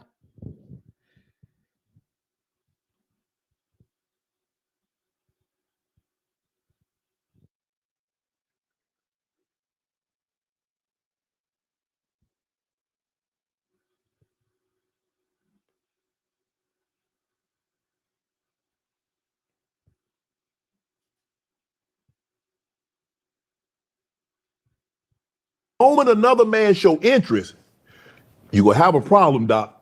But women, what is it about women that are attracted to married men? Because I just saw the study, they say women are more attracted to married men. Okay. Another two-part question. Yeah. Now, initially, when Shannon asked her, first of all, Dr. Cheyenne Bryant is a single woman, to my knowledge, who's never been married. As soon as he asked her this question, I paused. I didn't listen to the interview for a couple of minutes because I wanted to think. And the first thing I thought is, why is he asking her? Because she's never been married. And then it hit me. I said, no, she's the perfect person for him to ask because she is a single woman that is around married men. So let's continue. Yeah. See, you're not messy, but you're crafty. First of all,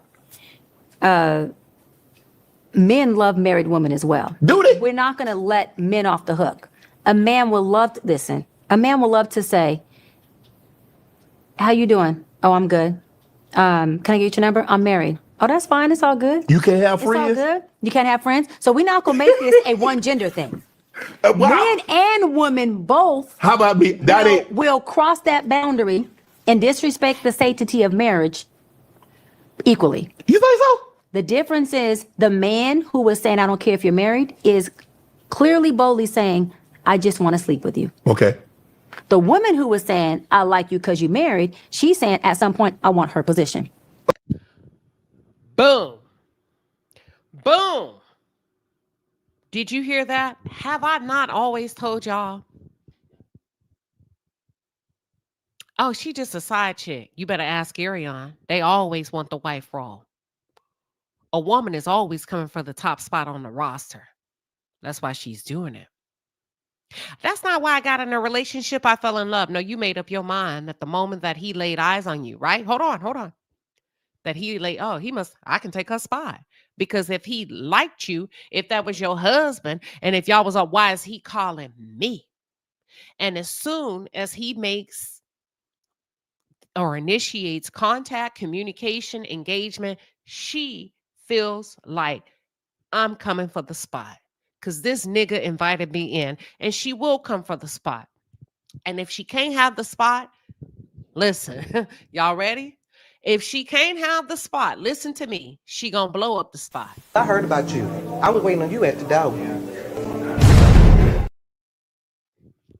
If she can't have the spot, she gonna blow up the spot. Don't you ever think a woman is just sleeping with your husband for nothing. I don't want him. Yes, you do. Yes, you do. You want him. And if he put me out today, you would help him pack my bags, depending on the financial power balance in this house. That's the first thing. The second thing is,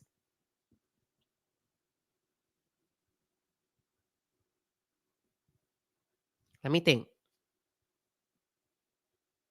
Men don't get caught because they're bad cheaters and sloppy.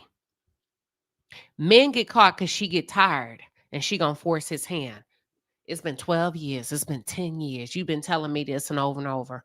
Did you hear Melody tell her story from Love and Marriage Huntsville, how she found out that her husband was cheating on her or still cheating? She said she never knew he had 2 phones. He had just had back surgery. Listen. Just had back surgery. And that phone, that burner phone, I don't know if it was ringing, and that nigga crawled up the stairs on his belly to get to that phone.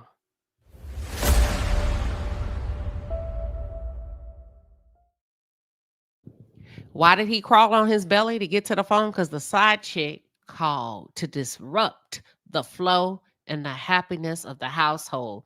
The side chick wanted her to know, hello, it's me. Hello, it's me. Not because he's sloppy. She got tired of waiting. He's been telling her for years. She's had multiple abortions. Now, you finna make a choice. And please be clear for the record, Martell never left Melody. Melody left Martell. I'm just giving you an example, but let's continue. And women are usually attracted to the married men who are good men to their wives. Mm-hmm. Not faithful men, just good men through their transactions, not from their heart, because they're not committed. Commitment is a heart thing. That's a spirit thing. So transactionally, I see that you do the things that I like. You got furs, you got diamonds, y'all go on trips. Mm-hmm. So if you do that for her, maybe that's, not knowing that half the time what's happening while they are coveting your relationship with your husband, what they don't realize is, boo-boo, that vibe belongs to me. So when I leave, the trips leave. When I leave, first class leaves. When I leave, the champagne leaves. You see, Ariana ain't been nowhere overseas since Melody left. Ariana ain't sported no fur coat since Melody left. Ariana ain't did no mimosas with Ariana since Melody left. It ain't none of that. Ariana ain't been on television since Melody left. So a lot of women covet the energy that other women bring to marriages, thinking that it's the way the man treats the woman, when it's really the atmosphere that the wife cultivates that makes him want to treat her that way. I'll be the starting quarterback one day. And y'all do it for her. Let me go further. Y'all do more for her than you do for the wife. Way more for her. I have clients who have the password to their married man's phone that the wife don't have the password to. Okay, how can I be considered more? So that's where I started saying, hold on, Dr. Bryant. This is where I don't know if I can consider you an expert because I have my husband's password to his phone. And we've been together for over 10 years. He's never changed it, never have, never will. And at any moment I can walk in and say, let me see your phone. He'll hand it to me. Some people say, hey, he got a burner. You know, it's always a negativity or da-da-da-da-da. Have I ever asked for it? No. I don't know if that example is enough to say you do. I don't know if I would be in a relationship with a man where I couldn't have his password to his phone.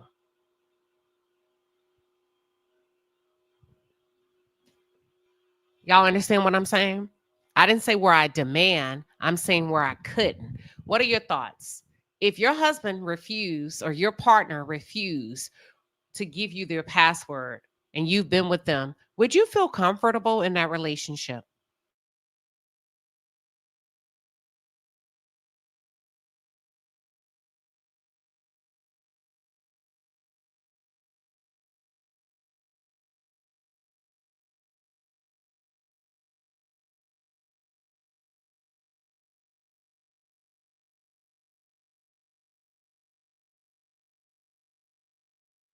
I'll wait. Some people are saying no. Let me ask you something. So that's one thing to feel comfortable, but what have you done about it? Okay, let's continue. Because it's one thing for us to say, no, I won't do it. I wouldn't feel comfortable. But some of you have been in that position. So what do you do? She thinks that's a flex. You have the number because you know that he's married. So you know there's other women. That's not a flex. She don't have the password because if she finds out, guess what? He got something to lose with her. He ain't got shit to lose with you, sis. I don't know if I think in some aspects she makes a lot of sense. I was following, but because she's never been married, there are blind spots, right? You can't really speak about a marriage until you've been in one. Not to say that you can't bring wisdom to the conversation. Let me make sure I say that. I saw a comment where Just Chillin said, I'm not giving him mine. Why would you not give your husband your password to your phone? We are supposed to, it ain't about trust. Why would you not give your husband access to any device in the home, including your phone? So if he steps out, I'm going after him, not the woman. So you mean to tell me, okay, let me ask you this. Are you married and y'all don't know each other's passwords? You mean to tell me if he fell dead tomorrow, you couldn't get in that phone?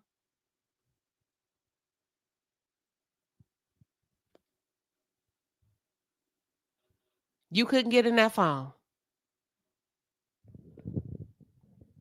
Because you're the side chick.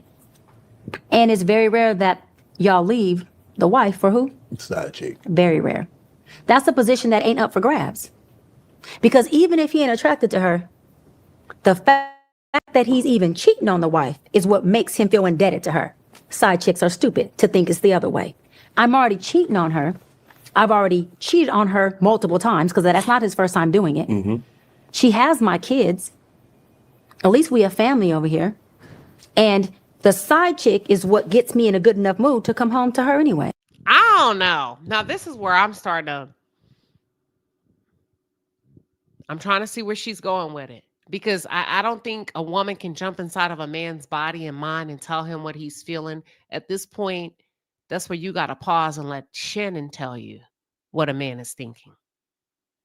You get what I'm saying? Because you're not a man with a penis. And you don't know if the side chick gets him in a good enough mood to be around his wife. Who's to say that his wife puts him in a miserable mood? So that's an assumption. And that's the part where I wish she would have leaned on his expertise as a man who has cheated. Hold on. Anyways. Damn. And I can't leave. I don't think he agreed with her in that moment. That's why he said, damn. He's just letting her cook, even if she's burning the skillet. Her hanging like that, baby. Because then she wouldn't get my retirement. And I've already done her wrong. So guess what? I'm forever indebted to her. So I can't leave this. Nah, that part, I don't know. It just don't sound right. I don't know what it's supposed to sound like, but it don't sound right. Let me see if I can follow. This is why men say, I'm not going to leave what I'm indebted to. I think Shannon disagrees because watch the body language.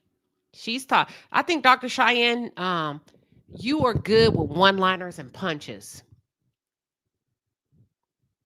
I'm not going to say she's not a smart woman. That's not where I'm going. But don't assume that you're right when you come in talking about men because they're different. I think you should have leaned on his expertise as a man. Watch his body language when she's talking. So guess what? I'm forever indebted to her. So I can't leave this. This is why he looks down. He's ready to go to his next question. He's not connecting. And I think the reason why is you may be a little bit off. Men say, I'm not going to leave what I'm indebted to. But I can come over here and play. He did nod. When she's on it, he's nodding. He's saying, yeah. He's not doing that. And oftentimes, I found that the married man be in love. You found that you've been cheating? Love with the side chick. Yeah, for sure. In love. Okay, you see how he'll affirm her when she's right? When she's right, he's going to say, yeah. So he's like, okay, there are times that married men are actually in love with the side chick. He gave her that, but he didn't give her nothing else. Love. And has still left her every time to remain at home. It is a... I wish she would have asked him why, Shannon, from a man's perspective. Very dead-end situation when a woman is attempting to take a position that ain't even up for grabs. They're just not up for grabs. It's not. Damn. You are this man. He said, damn. One thing a man is not going to do is expose other men. That's why he's quiet. Tony Gaskins got ostracized not because he's a simp, but because he told women what's really happening in the minds of men. Shannon Sharpe, most men aren't going to do that. I don't think she's right, but he's not going to correct her because he cannot afford to sell out men. Do y'all know what I'm talking about? Tony Gaskins has, because he says it's time we start healing women because men are causing a lot of damage by cheating and doing this and that. And that's my calling from God. Shannon has a lot he wants to say, but he can't say because there's a code amongst men. Man's pacifier, and you are what this man needs to survive his marriage. You are not. That's not true. He didn't agree. That's not true. I mean, you're saying that men cheat because they need a side chick to survive their marriage. I don't think that's true. And not because I'm married. I think people cheat for different reasons. I don't know. What do y'all think? I just think we're kind of going left now.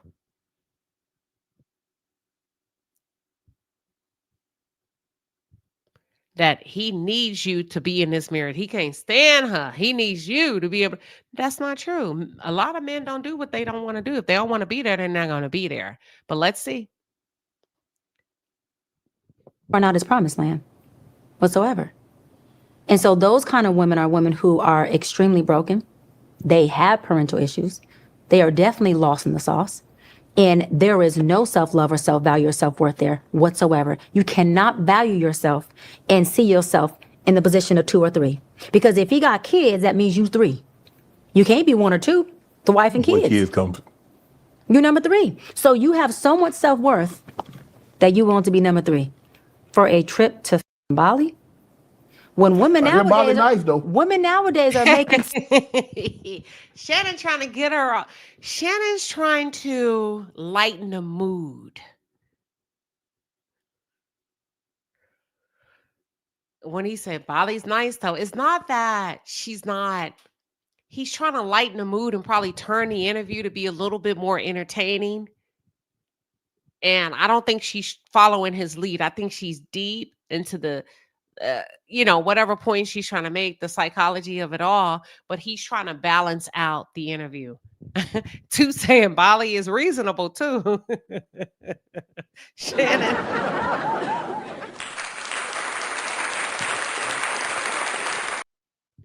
He was looking for an Ocho Cinco moment where Ocho would laugh and say, "You right, Unc. You right, show. You been to Bali?" And then they can make it and take it and go back.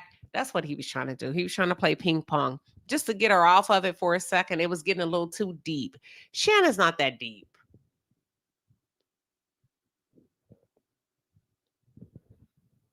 So much money on their own, Shannon. What? That we can take ourselves to Bali. No, Shannon. You know how to say when black people hit you with that wood, you better wrap it up. Hold on. You have so much self-worth that you want to be number 3 for a trip to Bali. When women nowadays are making so much money on their own, Shannon. What? He hit you with that what? You better wrap it up. Shannon don't give a damn. We can take ourselves to Bali. Hold on. A married man can take a side chick to Bali? How he pull that off? Oh. Okay, girl, you done been to Bali. You talking too goddamn much. You need to be quiet. Because my husband can never go to Bali. Like, I don't know who. There must be this world where there is. See, Dr. Cheyenne, you talking too much. Were you a side chick? Corrupting homes? Getting on flights with people's husbands? Hey, me and the boys going to Bali. Me and the boys going to the Maldives or the Amalfi Coast. How? Shannon, don't you sit up here and try to follow the boy code. No. And I call the boy. Now, you can't override his dick wisdom. The man is telling you that when a man is married to a woman he loves, and what he's saying is you're wrong. A man is not necessarily having a side chick to get through this horrible marriage. He's saying, if I'm with my wife, I love her, I like her. When a man is connected to a woman he loves, it's going to be hard to get out the house. So he's challenging you to say, I'm a man. I'm telling you. Can't nobody get out the house that easy. And you telling me that we can, and I'm telling you as a man. That's when she should have paused and said, well, tell me more about it. Dr. Cheyenne, you're not a man, you're a woman. And the man is telling you, no, ma'am, that's not how it goes. But let's go. Boy code on purpose, because men don't have codes. Men are grown. The boy code. What you mean? I'm going to work to Costa Rica to check on the restaurant that we own out there for a little bit. Oh, they got end up in a whole nother country. Oh, I don't know nothing about that. Dr. Cheyenne, you got to come off your high horse. He's trying to have a good time with you. He said, I don't know nothing about that, doc. Girl, listen, you're missing your cues for television. He does podcasting with Ocho. They play off of each other. This is your ability to show that you can pivot and not dominate the conversation, that you can go from high to low, you can pivot, you can be nimble, you can work with anybody, you can come in with psychology, you can laugh. You're not taking the cues. Some men, okay, let's be real. Men who can move like that have money called motion like that. Yeah. You can't be broke. No, and move to Bali. Now you can be broke and have a couple side chicks in the hood. We're talking about going to Bali and going shopping. So usually those men have to have businesses. Yeah. And they're taking business trips. Okay, I see what you're And they're different places. Okay. So you're done with that shit. I always tell women this: if a man is trying to fly you out the country or the state that he lives in to see you or date you, he has a wife or a woman. All right. So that was that. What are y'all's thoughts? What are your thoughts? That's it. We're done. We're going to wrap up. I feel like Dr. Cheyenne, I feel like she comes in good. And she has some really good fire starters. icebreakers.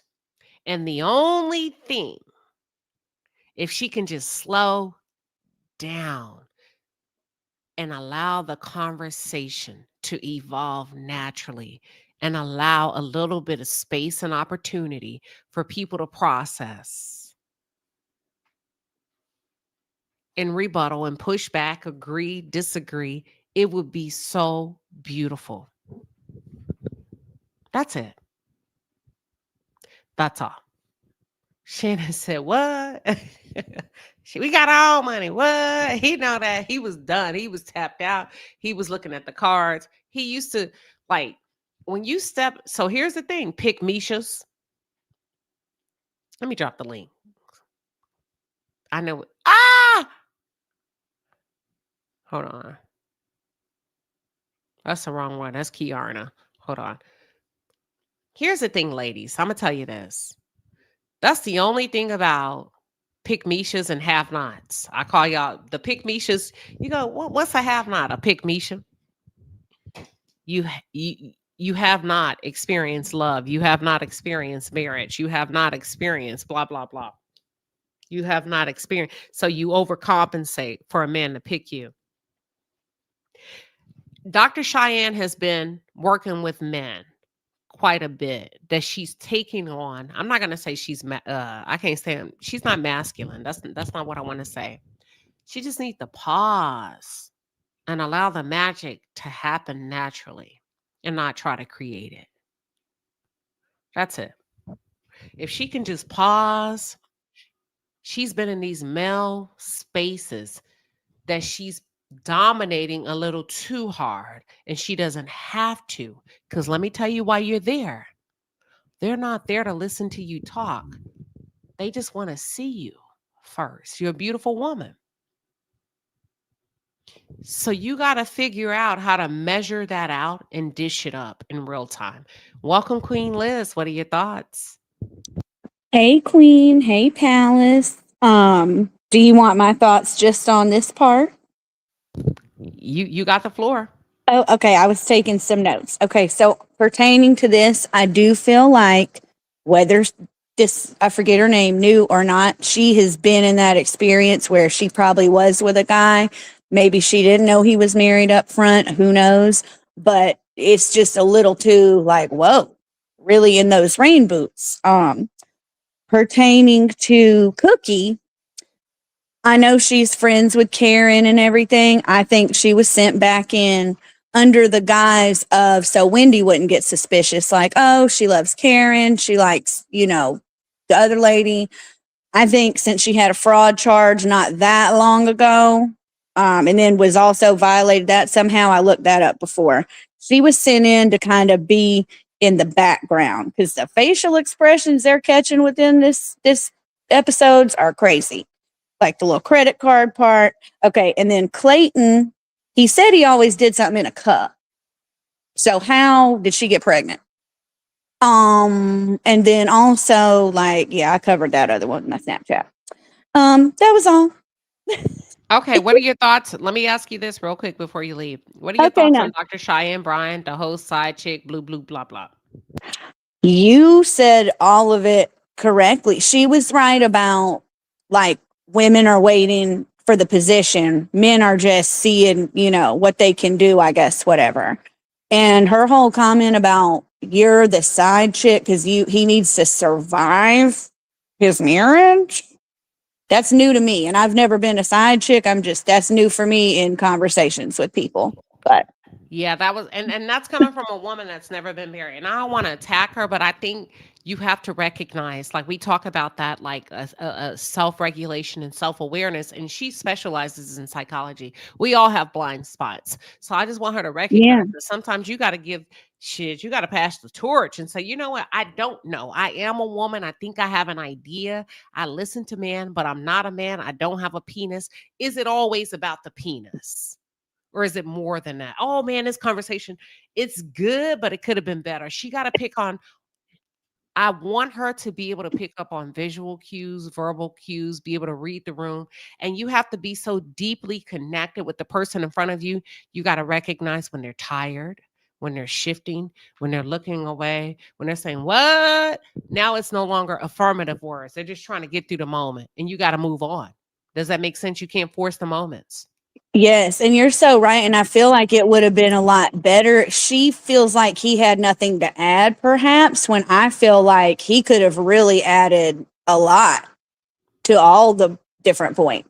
I think so too, because when we listened to him yesterday, were you here for Sunday dinner yesterday? Yes. Yes. Okay. When we did Sunday dinner and she talked about his father, the first thing I said is she did a really good job because she was able to get him to open up and expose a side of Shannon Sharp that we've never been able to tap into. And Very what I true. found, yes, is that he's very likable. He's an awesome storyteller. He's just like a regular guy that happens to have money. He values family. He values the women in his family as much as he can. He's just never been taught how to love. Does that make sense? Oh, I agree. I don't dislike him. If anything, I was a little on the side of she set you up just a little bit, but we don't have to go into that part. But oh no, totally. Okay, no, go ahead. Speak on it. Speak on it. The girl or whatever that I think that was. Use your words. I think that girl was greedy. I think she extorted him. We can't. Okay, cool. You were doing this, and she's young, and okay, whatever the case. The way she went about it, and some of the conversations, I feel like when she was asking him all them questions, he was even like, "You're not trying to dirty talk right now. You're probably wearing a wire or something." Like it was just very.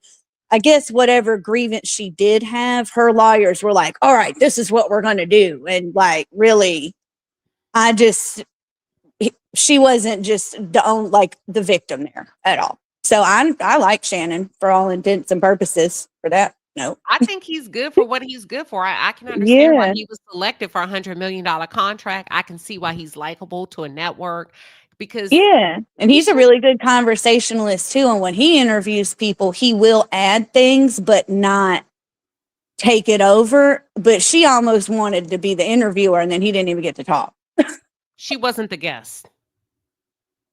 Oh, yeah. See, yep.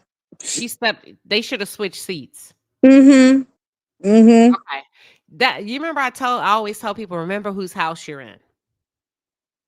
Yeah. And people don't understand that, but I remember the first time I heard that somebody invited me to their home for dinner, and it was wonderful. And they asked me a very serious question, and I paused and I looked at them, and they looked at me.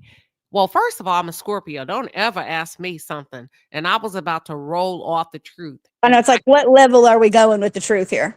Well, I could tell. Well, I was about to start. I was looking and they looked at me because that's all I know how to do is. And then I remember they said, remember whose house you're in. You're a guest in my house. And I was like, oh, damn. And I said, well, you know what? I don't think I should answer that question right now. And we went on and we continued to drink wine and But they remember, they told me that. And they said, because I think there's a such thing as being truthful, but also there's a such thing as adhering. And I had to figure out what's the sweet spot, because don't ask me nothing if you don't want to hear. But it's something that can be taught. It's something that you just have to formulate and learn as you live a little bit longer. Does that make sense? You're 100%. 100%. Because you don't want to make it brutal or weaponize it necessarily, but you don't want to, what's that word? Not pity, but you know, when you're like, oh, poor baby, but you don't really mean it. Like, don't patronize. Thank you. Yes. So you're right. There's totally a sweet spot. Like, you don't want to be too light with it and not give a truthful answer, whatever it might be, friend, poop, whatever, but you don't want to singe it in like the sword and the stone of the truth. That makes sense. Let me read this comment. I'm just saying, dough. Wow, that's true, Queen. We have to be honest, though. He don't really like Black women like that. Now we're going to get away from that. That's why he's in trouble. I don't think that's the gist of the conversation. I think if you listen to the interview, it don't matter if he like Black women or if he like white women. The point of the conversation, none of them have ever had his heart. None of them have ever. He's never given himself away to them ever. So he don't like nobody. Oh, he's been perpetually single? Listen Or, you know, like never married? listen. No, let me say it again. So this way y'all got to listen Oh, okay. to the interview. He's been married before. He's made kids. He's been with black women. He don't like it. He prefers white women. In the interview, he said no woman he's allowed to get close to him. So he don't like nobody. Nobody has ever had his heart. Y'all keep saying he like white women. Who cares? She still never had the best of him. White, black, yellow, brown. They've always been left empty. Now do you get it? And maybe he likes them because they wouldn't demand for whatever reason. It's not about them. Let me say No. I don't mean even a demand. I mean, I guess they're with the bullshit or whatever. And like, he maybe doesn't. not. But the point is they all walk away with a deficit. Oh, absolutely. But I'm saying maybe he does like and value black women, but he already knows they're not going for it. He value all he's women. shifting to the pool that will like, yes, buy that car. Or this is I don't think y'all catching what I'm saying. You don't have to agree with me. No woman he's ever given himself to. Yeah, he's never loved any woman. Yeah. So no, right. Hold on. We get caught up in she white. The man said, I've never allowed a woman to get close to me. So it doesn't matter if you see white women, him having sex with them or at dinner. They're nothing special. He's never opened his heart. Does that make sense? 100%. Okay. Go ahead. I want to listen to you now. That even speaks more to it. So he married a black woman. So he? I thought that's what you said. No, I didn't say that. No, I'm sorry. I don't know who. Yeah, he wouldn't give his heart to anyone, but like, yeah, he'll go for that little 19-year-old because she'll go for it, is what all I was saying. No, he had a 30. Michelle was a redheaded white woman that was doing. The man said, it don't matter. Y'all think 19, 29, 39. Listen, women, y'all got to start listening. Women, the man said, I'm broken when it comes to women. None of them have ever gotten close to me.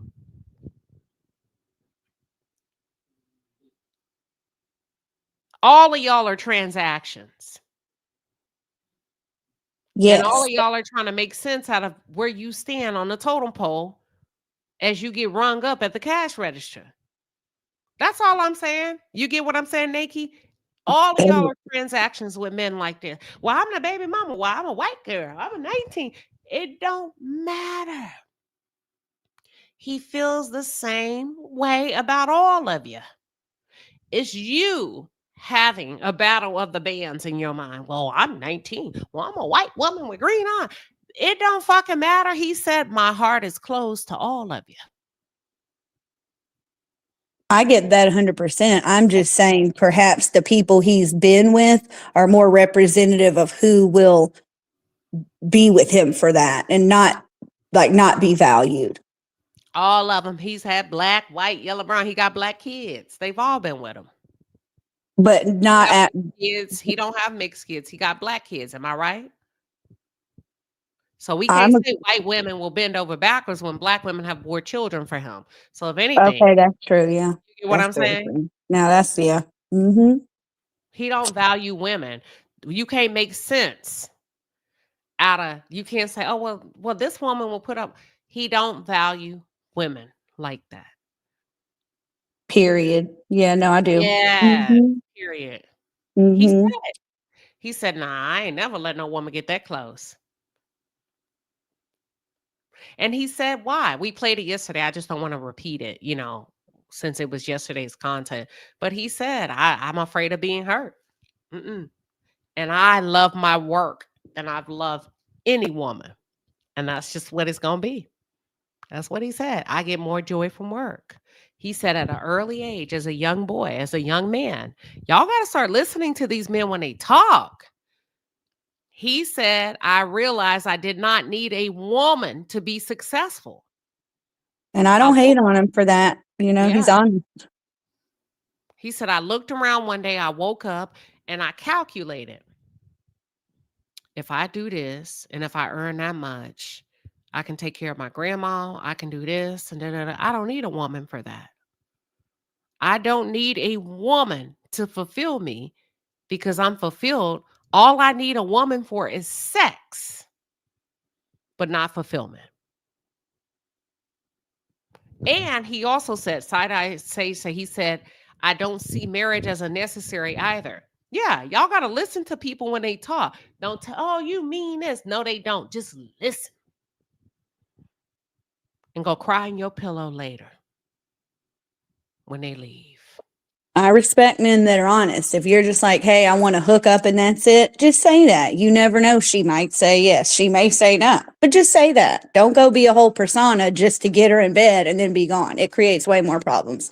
I always appreciate men that are just upfront and honest, period. So And what does that sound like to you? what? Him? How should a man say, I just want to sleep with you? Well, I mean, I don't know. I'm just, okay, when I was...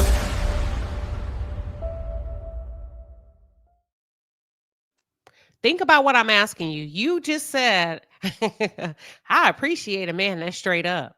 Just tell me what you want. But that don't mean I'm going to do it. But at least I know that's all you want. So Ah! I said, hold on, Queen Liz. I said, so how does that sound to you? Because you just said, just tell me straight up. So how would that sound to you? How would that need to sound? If I'm with it, it won't be offensive. If I'm not with it, I may not care for it, but at least I get to make the decision.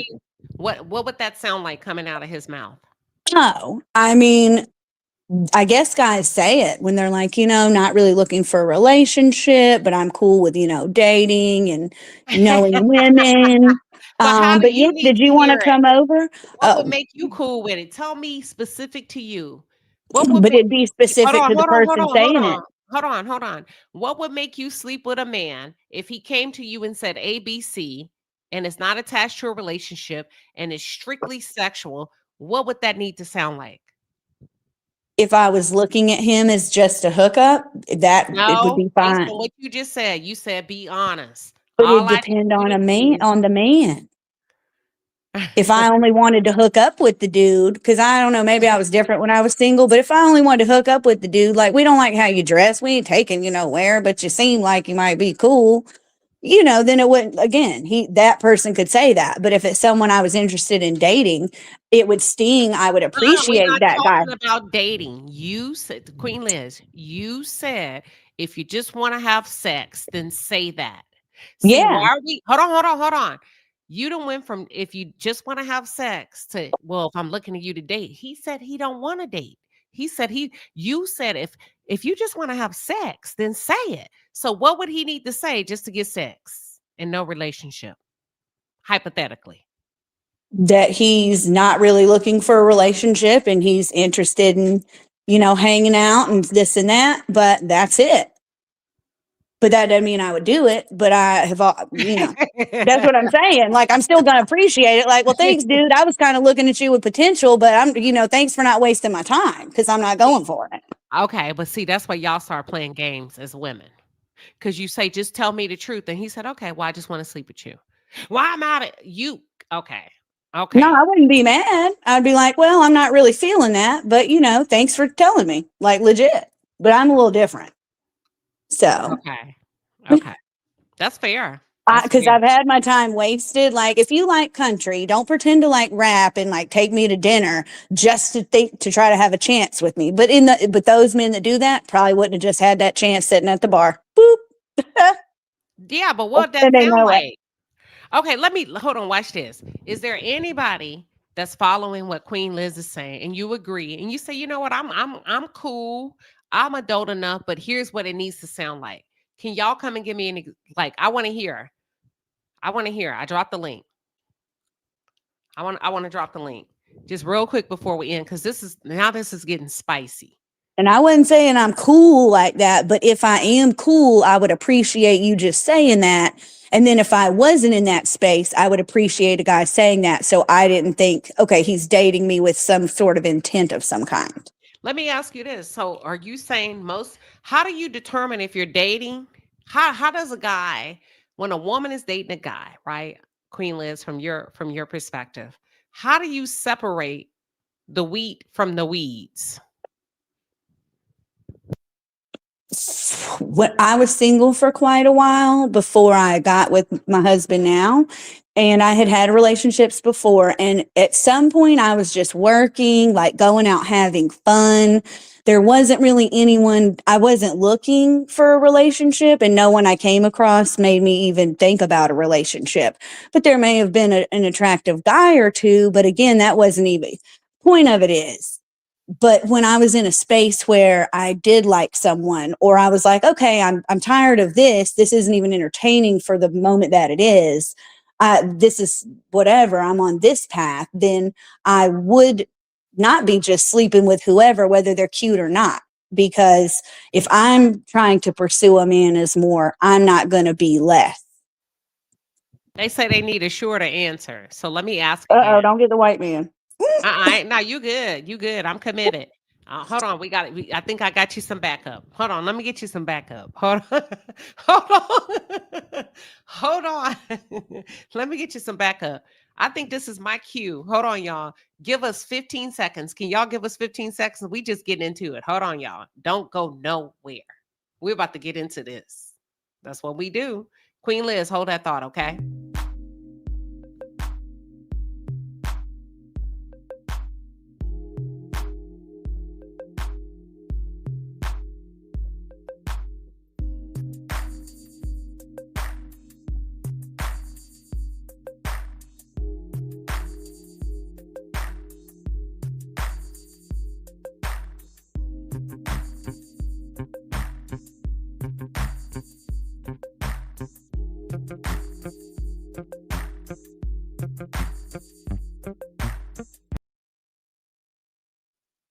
Let me ask real quick. We got a little backup for Queen Liz. She got some backup. The troops are here. Do you want Queen Liz to continue, or do you want me to bring in the backup and then spin the block? Bring in the backup. Well, okay, but this is for the chat. So hold on. Queen Liz is on go, baby. Hold on. They say they loving this, Queen Liz. They are loving this. Teresa, thank you. I've never seen Teresa. They coming out the bushes. They say they're loving this. Okay. Chat, y'all want me to bring in backup, or do y'all want Queen? Okay, they say backup. Look at two. Okay, I got backup. I got two backups. Let me see what we got. Let me see. I got to make sure I got a fair vote. Well, Queen Liz said bring in backup. So we got backup. Welcome, Maurice Show. Okay, so Queen Liz, you're saying that you would be okay giving up some panties if he was just direct to you, right? Is that what you said? Not necessarily, but if I was already in my mind only looking for that, then I would appreciate that. And it probably could happen if he did say that and not sit back. But if I'm not looking at the guy like that, I would still appreciate him being up front so he's not wasting my time. And I think he's taking me on dates because he likes me. If I like him. If I like a guy, I'm not just going to sleep with him. But I mean, yeah, if it's a hookup, I mean, I'm not out there like that or when I was single, but you know what I'm saying? If you're on vacation, does that make sense? If you want to, you want to. If you don't, you don't. No, I understand what you're saying. It's just that because I've had this conversation with my ex-husband about stuff like that, and it's a dance, and it's a difficult dance, because if a man does say that straight up, the average person is going to be like, I'm cool, because most people are wanting to be in some sort of relationship. No, not many people want a situationship. Therefore, if a man does come at a woman like that, she's like, no, I'm good, because, and that's the reason I think I put it in the chat. That's why Charlie Sheen got in trouble. He's like, I'm just gonna pay to play because I don't have time for, all this whining and dining. I want to get down and do what I want to do. The fact of the matter is, when we're approached with that, some people become offended by it, but then we say, well, that's what we really want, when a part of us really don't want that. We don't want somebody just looking at us like a piece of tail, Well, let me unfortunately. ask you this. Why were you and your ex-husband talking about that? Because we just talk about different conversations. We're friends still. So we just talk about different things, because I like to sit in the mind of a man and understand what it is. Because even my therapist is a man, because I really want to understand the bullshit that goes on in their mind sometimes. Okay, so let me ask you, what would a man have to say? How would it have to sound? Because women act like they not with the shits, and they are. We Oh, are. so this happened to my this. Hold on, Okay, Mauricio. Hold okay, on. go ahead. How would a man have to present it? You, the man, roll it out for you to be like, I'm cool with that. I don't need a relationship. I'm on what you on. I'm grown. I feel safe with you. You feel safe with me. I'm happy. You happy. What would he need to sound like? Go. It would sound like this. Hey, show, I'm feeling you. I'm not looking, I really want to have a good time with you. I'm not trying to be in a place of being married or anything like that. I just want to have a good time. We can go out sometimes every now and then, but I really just want to, um, do adult, I mean, like maybe do adult things with you. And if I'm feeling you, I'm okay with that. Okay, that's real. But he can't come back later on and be like, I think I like you. Because no, mother lover, you set the tone. You son of a biscuit eater. Yeah, you I set the totally tone. agree So with ain't that. no, you can't moonwalk talking about, I really think I like you now. Because now you already put yourself in a trick position. But what if you enjoy his sex? That's cool. But now we know that there's no love. It's just sex. Because What if he established he wanted to be a trick. okay. It ain't tricking if you got it. But see, if you, whatever the guy was, and you only were cool with sex and you didn't want a relationship when he spun the block, then you probably truly knew you didn't want a relationship with him anyway. We're not just No, he sleeping put with the that on the trash, table just sleep though. with the He put trash. that on the table though. That's what he put on the table, and I agreed to that contract. So there is no moonwalking back talking about, oh, show, I think I really like might want to. I've already placed in my mind, you and I are just sex. All right, hold that thought. Goldie, what are your thoughts? Welcome. Hey, Queen in chat, how y'all doing? We good, Goldie. What you think, girl? Okay, so this is the thing. Not every man deserves to be taken seriously, even if they present themselves as wanting to be serious in the beginning. We gotta remember,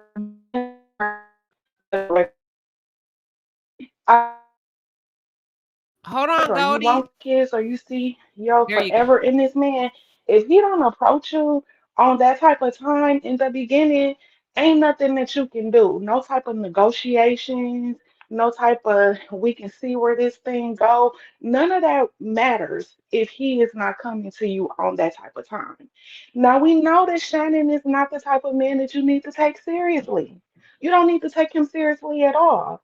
To be honest, he's a little dangerous, if you ask me. But if it came to this whole idea of engaging into a situationship or friends with benefits, why not? Shannon is not a man that you're supposed to take seriously. What you are supposed to do is be a level that has be a woman that has elevated her game to the top tier level, who looks good, who knows how to talk a good game, who can go into a room and work the room and use Shannon for his connections and take your life and elevate your life through your connection with him. It doesn't have to be about wanting to be the first woman that he ever fell so deeply in love with and wanted to marry her. Use his connections and get in the game. So if it was on me, and I saw a ripe little trick like Shani, of course I would come in with my strategy and elevate myself through his network. And the last thing on my mind would be locking a 50 or 60 or however old year old this man is down when he ain't never made that conscious choice in his life ever. All right, that's fair. Hold on. Everybody mute up. Give me a second. Thank you, Teresa, for the $2 super chat. We appreciate you, Queen. And you came back and spun the block, honey, with a 2-piece and a pepper. The side eye Sage 7 came through with a 5-piece. She says, Queen, I think Dr. Cheyenne's bun was a little too tight, and maybe a hairpin was digging in toward the end of the interview. Child, you said it, I didn't. We got back up. We got back up. She Brown, you're on mute. What are your thoughts? Hit that microphone one time. Hello, can you hear me? Yes, welcome. Hi. And I love your show. Never called in, but I listen to it at work all the time. Thank you.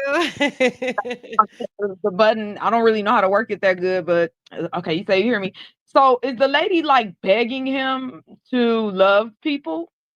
This I've seen her a few times on Instagram clips or whatever. I've seen like in the past people. I think who was that football player? I think she went viral with speaking with the guy, but I know she's talking to these guys that got problematic relationships with women or whatever. And for me, I don't know, my take might be a little bit different, maybe because I'm not, I mean, should I be ashamed to say I grew up around like dogs, like real dogs and stuff, and I kind of learned how to navigate my life by just knowing how they are. Like, I mean, I'm the youngest in my family. I got a lot of brothers, a lot of boy cousins, and I love them. They my family, but I seen what they would take women through, and I just always just kind of like knew like, okay, this is what it is. I don't really want to be in this position.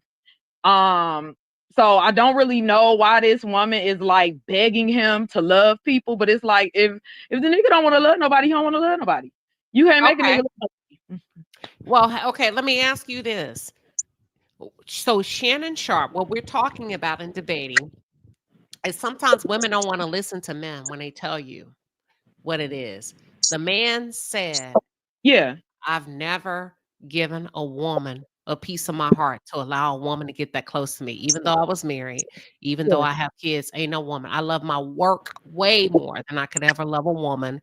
And I discovered from a young age, I don't have to marry a woman to cultivate success. Queen Liz said, as long as a man is upfront with me, and if you just want to sleep, let us know as women. If that's what you want, let us know. My question to you is, what would it need to sound like to your ear as a woman if a man came to you and said, here's what I'm looking for you to say, I'm okay with that. I don't need a relationship. I want to be with you too intimately.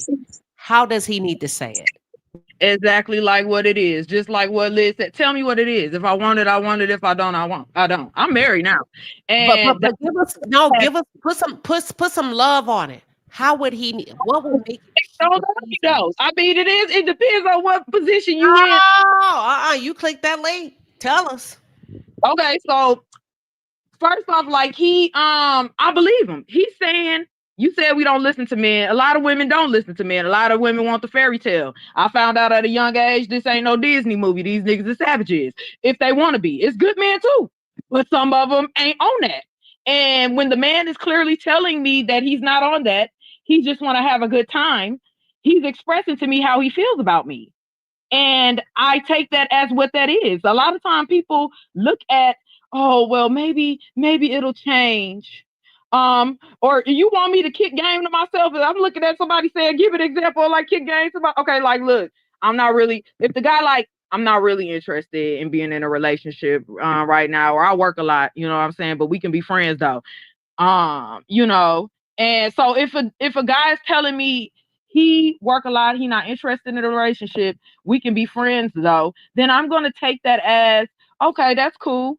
We can be friends if I want to be friends. That means that we're not going to be in a relationship. But the problem that I had when I was younger with guys is that these niggas lie.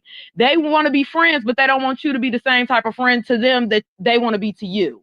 So I can get with it if we all gonna be friendly and you're not taking me seriously and I'm not taking you seriously, but don't be getting mad at me when I'm not available at the drop of a dime when you want me to be available. Because just like you gotta get your money, I gotta get my money. Just like you want to do your thing, I want to do my thing. Okay, if you say that, you say that. I done had to fight for my life all the way up until I left niggas alone for years, and then I got married. I said, you know what, this is what I want. And the thing that worked for me when I got to the point where I was grown enough to get married is that he said what he said, I said what I said. We ain't step out of bounds. We was in agreement, and we do what we supposed to do, and ain't follow through. Now, if stuff wasn't following through, if it was being lies, I mean, I'm old enough to know when a person ain't lying. If I can call my husband right now, he gonna answer the phone. I know where he at. You know Call what? him. Call him. Everybody mute up. Call him. No. Y'all gotta be hearing my husband voice like that. You said it. Oh, none of y'all. But I'm just saying though. I'm just saying. That's how it should be. It should be like that. People shouldn't be lying. People should not be playing games. That's for kids. But old men do play games. Some of these old niggas is gonna trick to the day they die. That is what Shannon is. He's a trick on his to his deathbed. You should not want to be trying to love this licorice Hershey skinned tricking old nigga right here. Stop trying out this light skinned red bone. She begging him. Why is she on here doing? She just wants some attention to something. You not finna change him. He rich. He done took a 30 million. How many $30 million L? Or he don't even care. He's still tricking. You would think that he would learn. He don't care. He ready to make some more money to get hit by another lick. You know what I'm saying? That's just what it is. He just that type of guy. So, I mean, I don't know. And grew up around boys. I grew up around my brothers. My brothers, they better now, but they were some dogs. My cousins too, they was attractive, young, had money, and a lot of girls liked them. And a lot of girls is goofy. They let niggas tell them anything. Some girls get starry-eyed and believe niggas. I never believed niggas because of the niggas I grew up around. You gotta show me. Because I don't believe niggas been lying around me all my life. So I never believed you show me. You got to show that you got what you're talking about. If you don't follow through what you said you're gonna follow through, I don't believe you, and I'm not relying on you either. I don't put my trust in no nigga. If you ain't trusting you, nigga, and I'm not gonna cry about it either. I've had niggas harassing me in my life because they was lying. They lie. But I don't love you either, nigga. You don't love me, I don't love you. You I love you. But don't be stop. I don't know. People care a lot about. I don't know. Us women, we get emotional. I ain't gonna say I ain't been driven crazy before at one time in my life, but I think it only took me that one time to care. And then that one time I care, I said, you know what, nigga, I see how it is, and I'm gonna act accordingly for the rest of my life. And I've been like that. So yeah.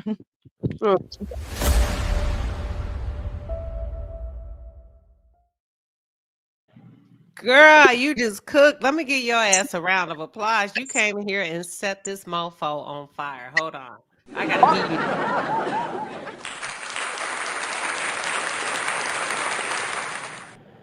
Baby, the palace be getting down with the get down, don't they?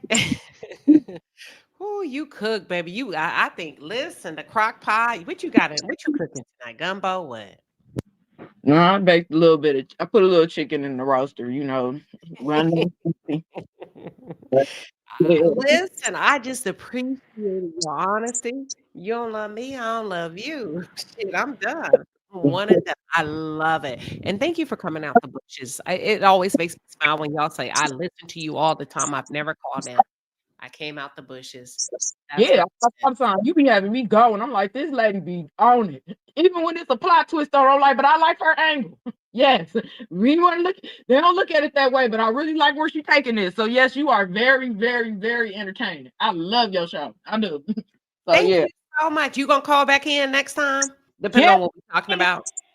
Yeah, if I can, sure will. And look, you gotta. Okay, so you gotta tell your friends. Y'all come in about the 2020 mark, the 2 hour and 20 mark. That's where I call in the show so they can listen to you. Okay. Yes. Okay. Or clip it and just put it on your social media where you cook, baby. I did. Y'all playing. No. You dropped the mic, the confetti, just everything. All right, okay, because I thought everybody's gonna look at me crazy and stuff. Girl, nah, you did your big one. All right, well, thank you, and you always do too. But yeah, I see you. Yeah, I call up here whenever I get a chance. Okay, we appreciate you and we love you. Look, I know you're driving. Be safe. Thank you. Okay. Good night. Okay. Y'all, that's what I'm talking about. I just love the palace. I'm so grateful We just be cooking. You just never know who's listening. The girls be getting down, baby. The girls be calling in. The men be calling in. We have such a diverse audience. That's it. That's all. Queen Liz got the party started, honey. And she was a good sport. She came up in here talking her ish. People start calling in, Queen Liz, after you came up. Girl, it has been a party in the chat tonight, y'all. Has it not been? Yes, I got to give us a round of applause.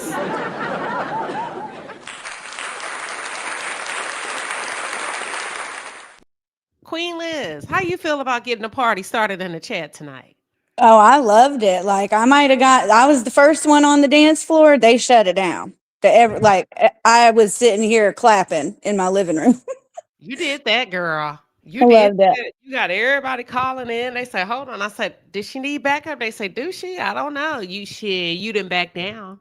You didn't back down. But we all really say a lot of similar things. It's just different twists on it. You know what I'm saying? Because I fully agree with what you were saying, and you even made me pull back and go, okay, but you're still putting a value somewhere, like or just a choice or no. So It I was love it. truly a party in the chat. And that's why we call it party in the chat, y'all. People be going to work. We got people that work night shift. We got nurses that are on breaks, doctors. We got law enforcement that be riding around in patrol cars. Like, we just got people that be like, you know what? I got to work this night shift. I may as well just listen. Who's spitting? Somebody came in the chat and said, what the hell did I just walk into? Because sometimes people just click that live button on YouTube. You can kind of filter out who's live right now. And that's how people find new channels. And they walked in at a point where we were talking our ish. Listen, they like, who is these people? Who are these women? Wait a minute, because they sound like they got good sense. They sound like corporate women. But wow, they're kind of, they're pretty strong. Yeah, that's what we do. And we had a good time. We got the men in the chat. It's been real good. But anywho, that's Monday Night Party in the chat. I hope y'all had a good time. I will see y'all tomorrow. I think tomorrow we're going to break down Diddy. We're going to start with the Diddy series. And we're going to move on to Real Housewives of Beverly Hills, as well as Married to Medicine. That's what we're going to do. That's all we got for the next 48 hours, unless something trumps that by way of breaking news. Other than that, thank you, everybody. Thank you to my moderators. Thank you. You're very welcome. Thank you. And let me just say to those of you that donate to the channel, I appreciate it. I've mailed out or shipped out the gifts. When y'all donate super chats and cash apps, I don't for this channel. So I've mailed the moderators the Christmas gifts. Very nice Christmas gifts, just based on an accumulation of cash apps and super chats on the behalf of the palace. So I don't just keep my stuff to myself. I send my moderators to dinner. I'll send them cash apps or I'll send them Christmas gifts. So I encourage you, just if you're thinking about giving and if you're not sure how it's allocated on this channel, we utilize it particularly for the moderators. Equipment, every now and then I may take myself out, hell, and give myself a dirty martini. You know what I mean? But I'm always thinking about how I can continue to empower, because moderation is not a paid job. These are women and men that come here, especially my girls. These are married women that have families. They stay up with us and they don't work for me. They don't work for you. So I always try to think of something that we can do nice for them collectively. They keep the community safe. They keep the chat engaged. They memorize you all. They know y'all better than I do. They run the chat. Okay. So if you're ever thinking about, should I just send a random cash app? Absolutely. Because I guarantee you, if you ask them, does Queen Sheba take care of y'all? Or do y'all get something on a regular basis? They will tell you absolutely. And that's how I allocate that. And then of course, I may get a wild hair and say, well, let me do something nice for myself, but I'm constantly thinking about them. And I just want you to know that your donations have been so generous that I was able to mail out a gift to each of the moderators and their families, and I can't wait for them to get it. Yay. They don't know what it is, y'all. So thank you so much for all you do for us. And I can't wait for them to open up their gifts from us in the palace. And those of you as subscribers and members. So thank you. Thank you. And God bless you all. We will see you tomorrow. Let me put on my little thing. Hold on. There we go. I feel like we had a good time tonight. Oh, okay. Dot Will says, Queen Sheba, I love that share. Absolutely. You know, it's not a paid job, and I don't want to say it as if YouTubers are supposed to do that, because it varies on the amount of money we make based on what we have going on in real life. But whenever I can, I do. Absolutely. Y'all send me something, but you got to remember, I got like 1, 2, 3. I have 4 moderators, so I have to make sure I have enough for everybody. And I don't just give to my moderators. I'm not just going to send them something. I'm going to make sure that they can share with their families or their spouses. So, you know, that's how generous, I'm sorry, generous you all have been to the palace. You've given enough that I'm sending gifts on the behalf of us to say, you, not only is this for you, but you can share with your spouse, or you can go to dinner with your husband or your wife. So thank you all so much for your dedication and your commitment to the palace. I just want you all to know that it's not in vain. And we share. That's it. That's all. So I will see y'all tomorrow. God bless you. It's my honor to be able to deliver content to y'all. Keep showing up. We're going to keep growing. God bless.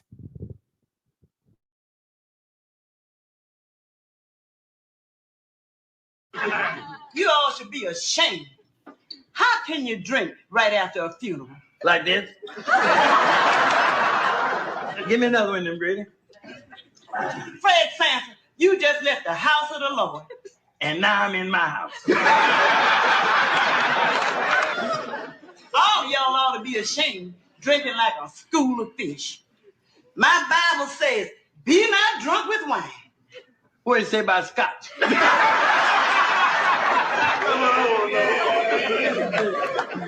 Listen. Yes, why'd you go someplace else?